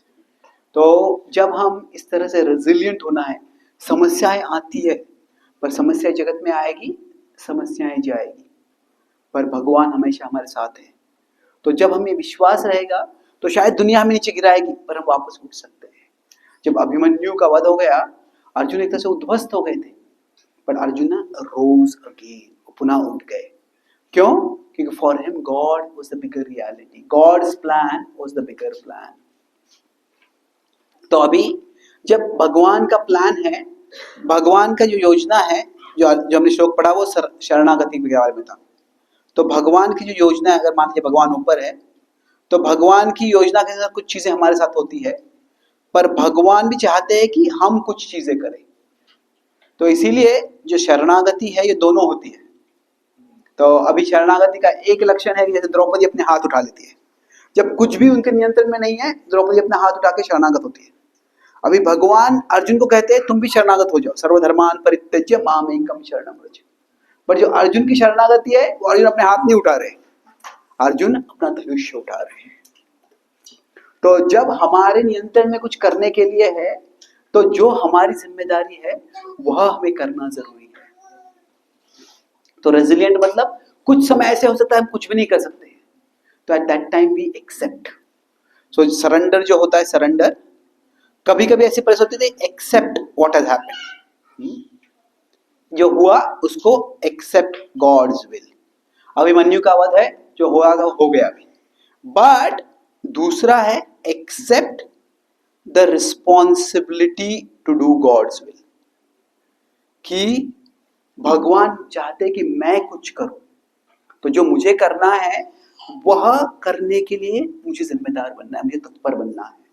जब ऐसे करते हैं तो फिर हम प्रतिकार कर सकते हैं। तो हम जो समस्याएं हैं उनसे दब नहीं जाएंगे, समस्याओं के का हम सामना कर सकते हैं। कभी कभी बुरी चीजें होती है, और जब बुरी चीजें होती है हम कुछ नहीं कर सकते, पर उस समय हम कुछ नहीं कर सकते उसका मतलब ये नहीं कि उसके बाद में हम कभी भी कुछ नहीं कर सकते। हाँ, कभी कभी ऐसी परिस्थिति आती है हम कुछ भी नहीं कर सकते उसके बारे में, पर उसके बाद में जब हमें हमारे अंतर में कुछ है तो हमें जरूर करना है।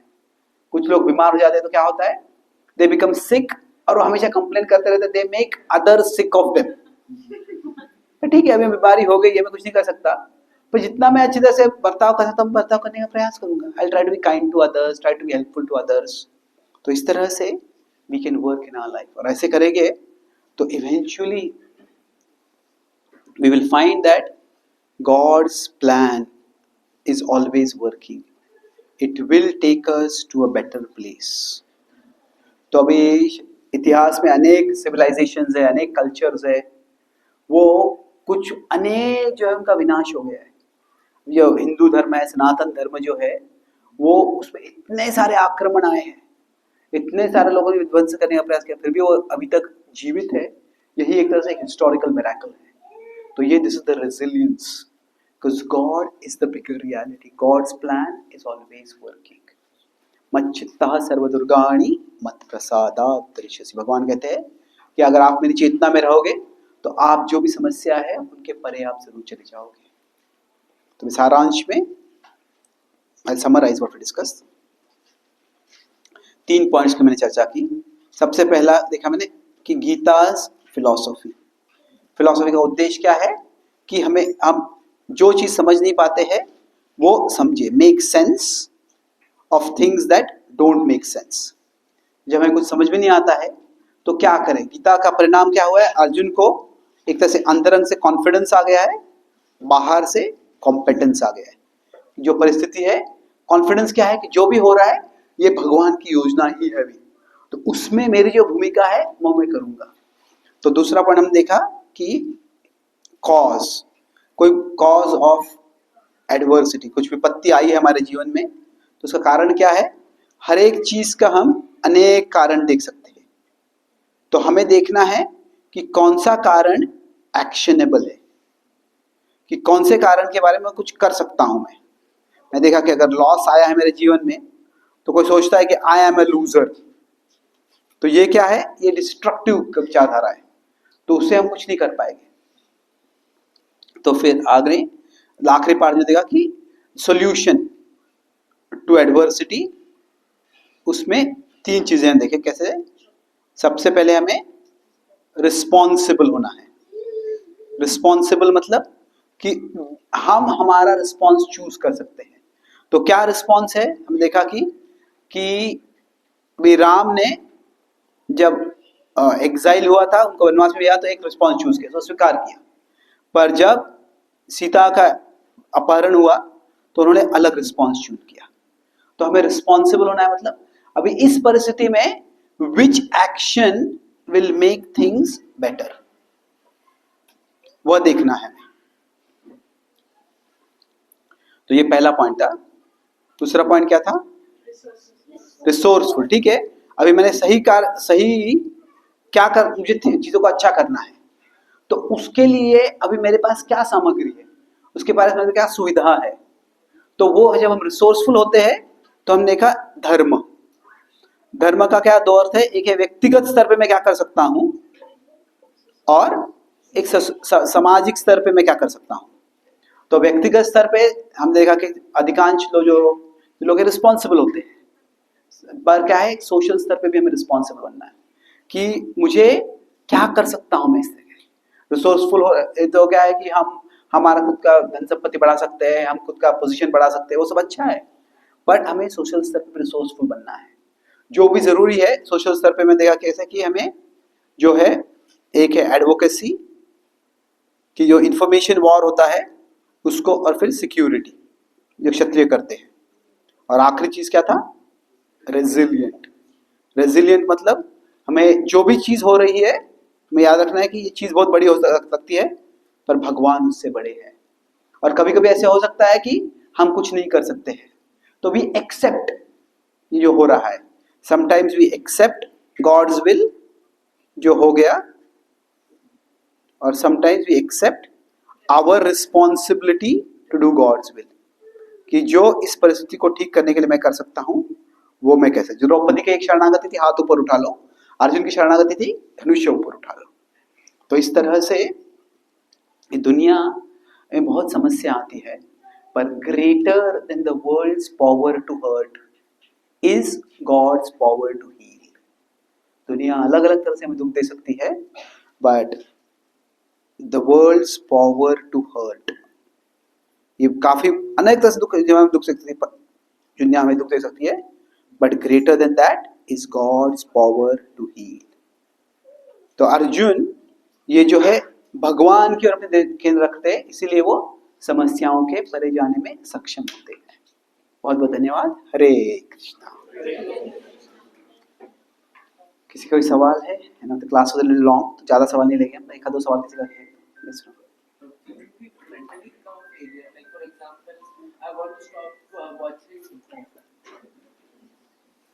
If I want to stop watching social media inappropriately, and I'm not able to take any decision that what action I have to do, so what should we do in that case?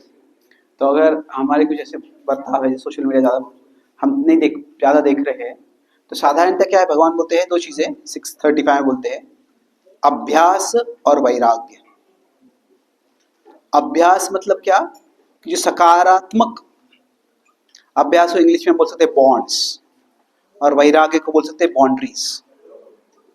तो अगर हम कह रहे हैं कि मैं social media I don't want to spend so much time on it, तो मैं क्या करने वाला हूं वो देखो। तो try to think what you want to do. तो जब हमारे जीवन में कोई एक पॉजिटिव विजन होता है, ठीक है मुझे किताब पढ़ना है, मुझे फिजिकली फिट होना है, मुझे स्किल डेवलप करना है, तो we should have some positive vision, something to fill our mind. जो कोई अच्छी चीज होगी हमारे मन में फिल करेगी, ठीक है जैसे मुझे समय मिलेगा तो मैं ये करूंगा, और वो शायद हमेशा कर नहीं पाएंगे पर करने का प्रयास करेंगे। तो क्या है, ऐसी चीजें हमें ढूंढनी है, कुछ चीजें जो हमें अच्छी लगती है दे फील गुड, और कुछ चीजें है they are good for us. तो अभी आइडियल है कि ऐसी चीज हम ढूंढे कि जो हमें अच्छी लगती भी है, जो हमारे अच्छी भी है, और अगर वो चीज हम करने का प्रयास करेंगे तो उससे मन पे सकारात्मक संस्कार होंगे, नए जो आदत जागृत होगी। तो महत्वपूर्ण है कि बॉन्ड्स हमें करने हैं, not what I will not do but what I will do. तो उस पर जब हम हेल्दी हैबिट बनाते हैं, तो वो हेल्दी हैबिट, अभी मान लीजिए हम स्कूल में गए हैं और कोई स्कूल में कोई बहुत बड़ा बुली है, कोई छोटा बच्चा है और कोई बुली है, अभी वो बुली से युद्ध करेगा, खुद बोलेगा कि बुली इतना परेशान कर रहा है, पर अभी छोटा बच्चा बुली से युद्ध करें मुश्किल है, शायद वो खुद भी बॉडी बिल्डिंग कर सकता है और अच्छा हो जाएगा, तो समय लगने वाला है। तो उस समय क्या है कि उस बच्ची को क्या करना है, कोई दूसरा अच्छा लड़का है वो भी शक्तिशाली है, उससे मैत्री कर लो। तो दिस स्ट्रॉन्ग जो व्यक्ति है वो उस बुली से फाइट करेगा। तो ऐसे क्या है कि अभी हमारी जो बुरी आदतें हैं वो एक बुली जैसे बन गई है, तो उससे अगर हम युद्ध करेंगे तो बहुत मुश्किल होता है। तो हमें क्या करना है, हमें अच्छी आदतें बनानी है, और हमारा जो जोर है अच्छी आदतें बनाने में लगा है। ऐसे अच्छे जो अच्छा शक्तिशाली व्यक्ति है उससे मैत्री और बढ़ानी है। तो our don't try to fight with our bad habits, build good habits and let the good habits fight with our bad habits. तो बॉन्ड जोड़ो। और दूसरा है कि बाउंड्रीज। बाउंड्रीज मतलब क्या है, कैसे फैसला करो कि मैं सोशल मीडिया जो अगर मेरा डिवाइस है, शायद मेरे फ़ोन पे नहीं रखूँगा, मेरे कंप्यूटर में रखूँगा, तो हमेशा नहीं रख सकता मैं, या फिर कुछ ऐसे ऐप्स लाओ जिससे कि हम कुछ समय तक स्क्रीन टाइम यूज़ करेंगे। तो हमें एक प्रैक्टिकल दूसरे कुछ बाउंड्रीज करनी है, जो अभ्यास और वैराग्य, उससे हम सब परिवर्तन कर सकते हैं। Thank you. यस प्रभु। हरे कृष्ण प्रभु, आप आपने अभी एग्जाम्पल दिया बांग्लादेश का, और वहाँ पे आपने एक बताया एडवोकेसी, आपने दूसरा ही बताया सिक्योरिटी। तो जस्ट एक क्वेश्चन, मतलब एक तरह क्वेश्चन था, हम लोग डिस्कस कर रहे थे कुछ लोगों से कि should we also start like doing something about security from our end rather than dependent, दूसरे के ऊपर डिपेंडेंट होने के। जैसे पहले हमने शिवाजी का एग्जाम्पल लिया, ठीक है, या फिर और भी बहुत जगह अखाड़े होते थे, छत्री, हम वर्ण व्यवस्था पे विश्वास करते हैं, तो छत्री भी एक है, लेकिन हम छत्री पे वो ज्यादा जोर नहीं देते हैं, तो क्या हमें भी ऐसा करना चाहिए? हाँ जरूर। देखिए कैसे है कि अब जो कृष्ण भावना आंदोलन चालू है, तो वो एक इतिहास में एक जगह पे चालू हुई है, और धीरे धीरे जो जो जो वैदिक वर्णाश्रम की पद्धति है उसको धीरे धीरे हम प्रस्थापित करने का प्रयास कर रहे हैं। तो जो भक्त जिनको अभी सक्षम है, वो उसके लिए उनको इनकरेज करना, उनको फैसिलिटेट करना, उनको ट्रेन करना, ये हमें जरूर करना चाहिए। वो अभी जब हम कहीं यात्रा में जाते हैं, तो यात्रा में बड़े बहुत से लोग जा रहे हैं, तो कुछ सिक्योरिटी भी रखते हैं, मंदिर में थोड़ा बहुत सिक्योरिटी होता है, तो ये व्यवहारिक स्तर पे जो करना जरूरी है। तो ऐसे नहीं है कि हम किसी devotion is not an excuse for इररिस्पॉन्सिबिलिटी।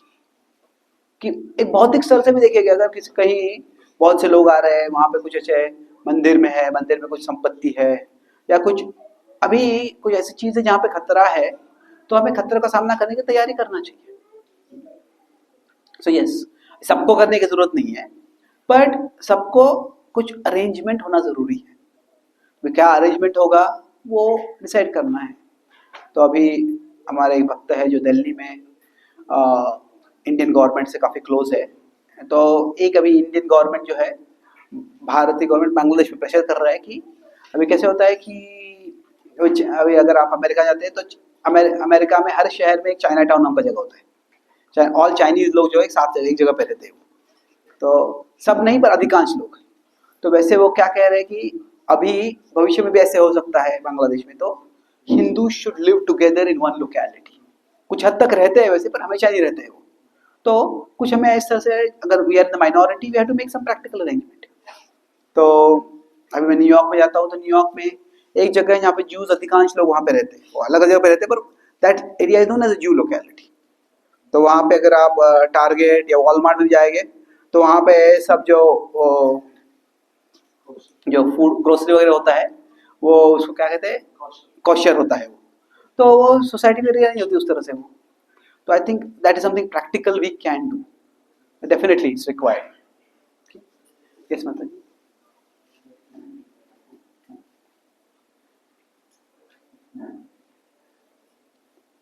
हरे कृष्ण प्रभु जी, जैसे कहते हैं जीवन में कि ये जो भी हो रहा है ये आपका प्रारब्ध है, तो प्रभु जी क्या एक्शन से या रिस्पॉन्सिबल होने से क्या हम अपने प्रारब्ध को बदल सकते हैं?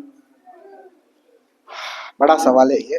तो अभी मैं सोच रहा हूँ कि क्या ये सवाल मेरे प्रारब्ध से आ रहा है अभी एक लंबे प्रवचन के बाद ये सवाल का जवाब सुनना, क्या ये आपका प्रारब्ध है okay, I try to answer in short. कैसे है कि हम सब हमारे जीवन में आते हैं, तो this is not our first life, पिछला जीवन था हमारा, और जब हम इस जीवन में आते हैं तो हमें एक कर्मा का हम बैगेज लेके आते हैं। तो अभी ये बैगेज में से अगर माने यहाँ पे जो चलते, तो इसका एक बड़ा इंस्टॉलमेंट हमारे जन्म के समय आता है। हम किस परिवार में जन्म होता है, किस देश में जन्म होता है, किस प्रकार के जीन्स होते हैं, किस प्रकार का हमारा वर्ण होता है, क्या हमारी आर्थिक परिस्थिति होती है, ये काफ़ी चीज़ें हमारे जीवन को प्रभावित करती हैं। तो ये हमारे पूर्व जन्म से आता है, और इसके साथ साथ हमारे जीवन में कई ऐसे प्रसंग होते हैं जो हमारे पूर्व जन्म से निर्धारित होते हैं। पर इसका मतलब ये नहीं है कि हम इस जीवन में कार्य कर रहे हैं उससे कुछ फर्क नहीं पड़ने वाला है। तो मान लीजिए कि दो चीजें हम कह सकते हैं कि शायद कोई व्यक्ति है, उसके जीवन में 3 बुरी घटनाएं होने वाली है। उनको एक कोई बहुत बड़ी बुरी बीमारी होने वाली है, शायद कोई उनके साथ विश्वासघात करने वाला है, शायद वो कहीं पैसे इन्वेस्ट करने वाले, उनका सारे पैसे चले जाने वाले हैं। तो मान लीजिए किसी के साथ 3 ऐसी बुरी चीजें होने वाली है। पर अभी ये 3 चीजें अगर 10-10 साल के बाद होती है तो उसको सामना करना आसान होता है, पर तीनों अगर एक साथ होगी तो सामना करना बड़ा मुश्किल हो जाएगा। तो क्या है कि हमारे इस जीवन के कर्म से पूर्व जन्म का प्रारब्ध परिवर्तित नहीं होगा, पर वो प्रारब्ध कब हमारे जीवन में आएगा वो परिवर्तित हो सकता है। अगर मान लीजिए कि हमारा पैसा चले जाने वाला है, पर पैसा किसी कारण हमने जहाँ पे इन्वेस्ट किया है वो चला जाएगा, पर अगर इस जीवन में कोई व्यक्ति है, वो लोगों से अच्छे तरह बर्ताव करता है, वो पोलाइट है, फ्रेंडली है, हेल्पफुल है, तो फिर क्या होगा, जब उनके जीवन में ऐसी समस्याएं आएगी तो लोग उनको मदद करने के लिए होंगे। पर अगर इस जीवन में हमेशा वो रूड है, वो एक्सप्लॉइटेटिव है, वो अब्यूजिव है, तो जब उनके जीवन में विपत्ति आएगी कोई उनको मदद करने के लिए नहीं आएगा। तो पूर्व जन्म का जो प्रभाव है उससे कोई विपत्ति आएगी हमारे जीवन में, पर वो विपत्ति कैसे हम सामना करेंगे और कैसे हम सामना कर पाएंगे वह हमारे इस जन्म के कर्म पर निर्भर होता है। तो मान लीजिए किसी कैंसर होने वाला है पूर्व जन्म के कर्म से, पर अगर इस जन्म में उन्होंने अच्छे हैबिट्स रखे हैं, उन्होंने उनका अच्छा खाते हैं, अच्छी तरह अपना एक्सरसाइज करते हैं, उनका कोई अनरेगुलेटेड बुरी आदतें नहीं है, तो उनका शायद बेसिक इम्यूनिटी अच्छा होगा, उनका बेसिक शरीर में रोबस्टनेस होगा, तो फिर क्या होगा, उससे इतनी समस्या उनको नहीं होगी, शायद उनको प्रतिकार करने की शक्ति होगी। तो जो हमारा क्या प्रारब्ध है हमको पता नहीं है, और कौन सी परिस्थिति हमारे जीवन में प्रारब्ध से आई है वो निर्धारित करना मुश्किल होता है। पर महत्वपूर्ण ये है कि हम जो इस जन्म में कार्य कर रहे हैं वो व्यर्थ नहीं है, उसका प्रभाव जरूर होगा। तो इसीलिए इस जन्म में हमें जिम्मेदारी से, बुद्धिमत्ता से कार्य करना है, और अगर हम भगवान की भक्ति करते हैं तो भगवान भी शायद हस्तक्षेप कर सकते हैं। तो भगवान जो पूर्व जन्म का बैगेज है वो कम भी कर सकते हैं। क्या है कि कर्मा जो है उसका उद्देश्य अंत में ये नहीं है कि तुमने ये किया तुम्हें ये सजा मिलनी चाहिए, उसका उद्देश्य अल्टीमेटली ये है कि हमें हमारे हृदय का परिवर्तन होना चाहिए। कि जेल में किसी को डालते हैं तो उसका उद्देश्य है कि तुमको 15 साल जेल में रहना है, तुमने जो गुनाह किया है उसे गुनाह मत करो तुम अभी। अगर उसमें अगर कोई अच्छा कार्य करने लगता है, अच्छे से बर्ताव करता है, तो 15 साल 10 साल भी हो सकता है, 5 साल भी हो सकता है। तो भक्ति से भी परिवर्तन, तो भक्ति से जो कर्म का बैगेज है वो कम भी हो सकता है, पर वो कितना था और कितना कम हो गया ये हमको पता नहीं होता है। हमें क्या देखना है कि मैं इस जन्म में जो कार्य कर रहा हूँ उससे मैं I can prepare the resource, इसलिए मैं रिसोर्सफुल बोला था कि इसे हम जो चीजें मुझे समस्या सामना करने के लिए जो है मैं कर सकता हूँ। Okay, thank you. Hare Krishna प्रभु जी, ये क्वेश्चन मेरे सपोज घर में जैसे किसी को कोई तकलीफ है, कोई बीमार है और इस तरह की कुछ प्रॉब्लम चल रही है तो पूरा परिवार जुट जाता है। मतलब डॉक्टर के पास ले जाना है, दवाई कराना, वो एक चीज है, पर हर तरीके ट्राई करेंगे, मतलब सब बोलेंगे पूजा करवा लो, आप जाप करवा लो, मंदिर में हवन करवा लो, तो सब चीजें ट्राई करते रहते हैं। तो क्या ये डॉक्टर के पास जाना तो हमारा कर्म है, लेकिन हम तो अपनी जो भक्ति करते हैं, पूजा करते हैं, वो क्या सफिशिएंट नहीं है जो हम इस तरह के मतलब जाके धर्म के आप जाप कराइए, इस तरह के जो हम लोग को बोले जाते हैं, जो कि मतलब पेरेंट्स को भी वगैरह दिखाते हैं, तो इस चीज में क्या ये हम है या ये मतलब क्योंकि जो दौड़ते रहते हैं वो भाग भाग के थक जाते हैं, मतलब सब कुछ करते रहते हैं, तो इसको हमें किस दृष्टिकोण से देखना चाहिए कि हमारे लिए मतलब काइंड ऑफ अब्यूजर ना करते, मतलब पीड़ा थोड़ी कम रहे। देखिए कि जैसे बताया था हर एक चीज के अलग अलग कारण होते हैं।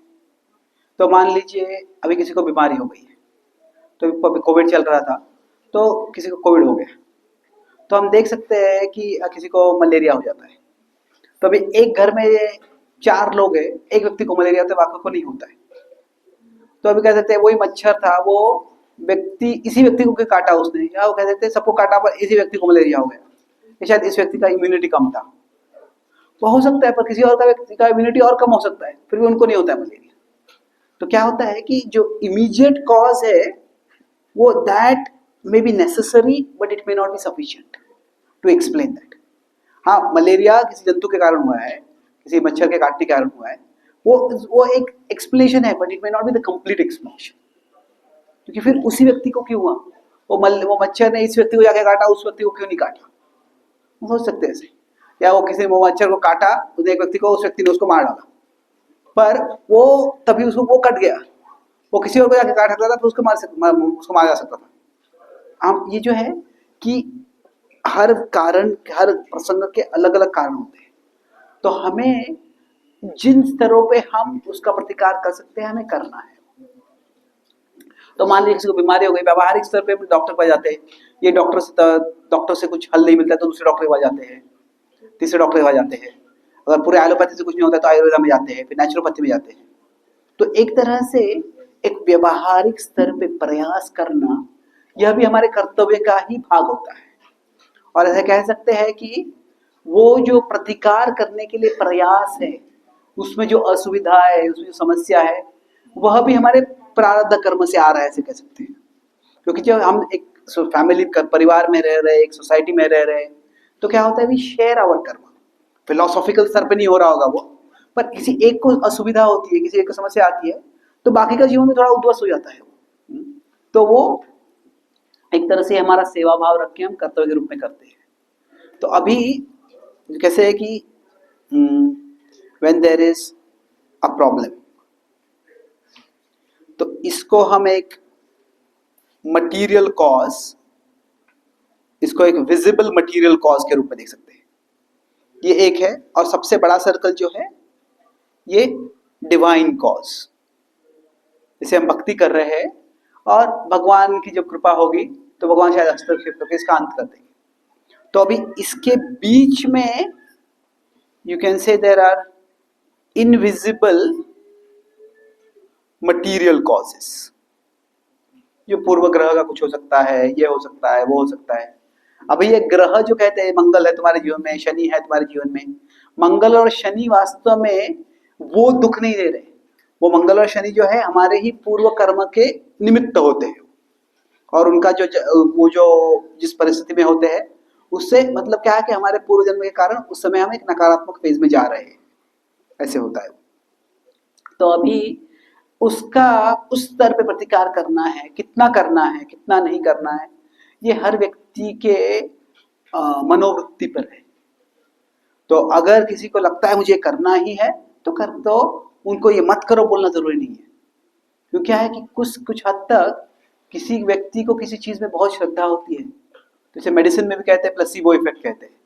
किसी को लगता है कि ये दवाई मुझे मिल रही है, उसको सिर्फ शुगर पिल होता है वो, पर उसको लगता है मुझे दवाई मिल रही है, उससे वो ठीक हो जाता है।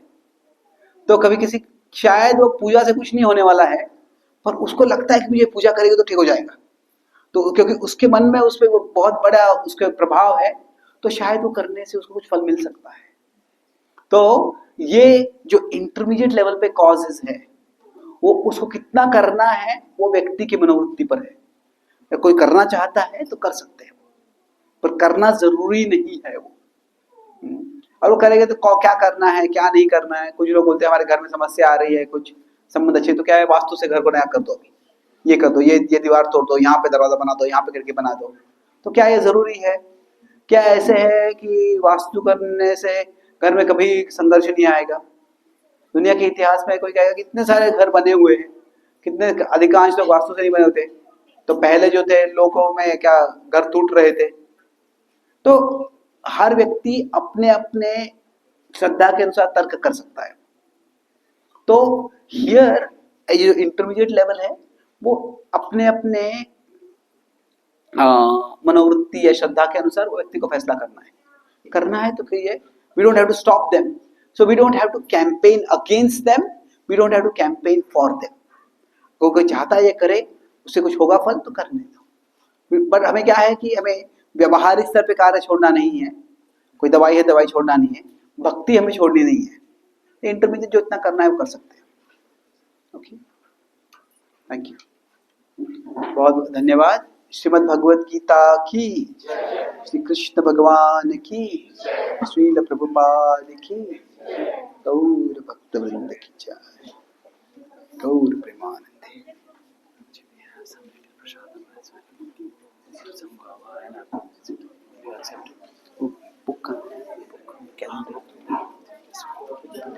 Hare Krishna, take place similar to the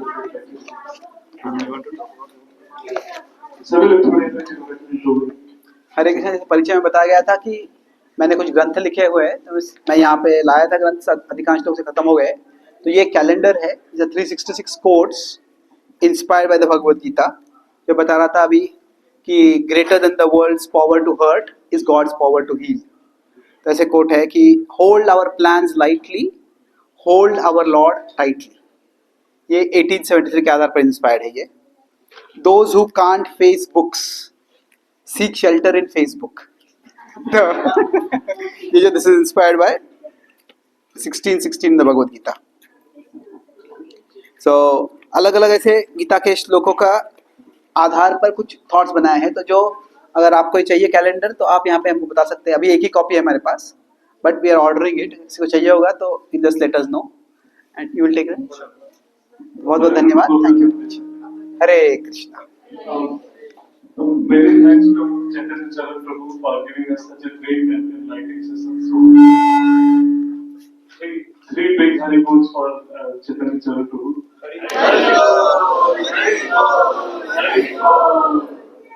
Thank you so much, Prabhuji. This was a wonderful session last time. A lot of us missed it, but this time we were fortunate to have your association and this session. Thank you so much. Hare Krishna.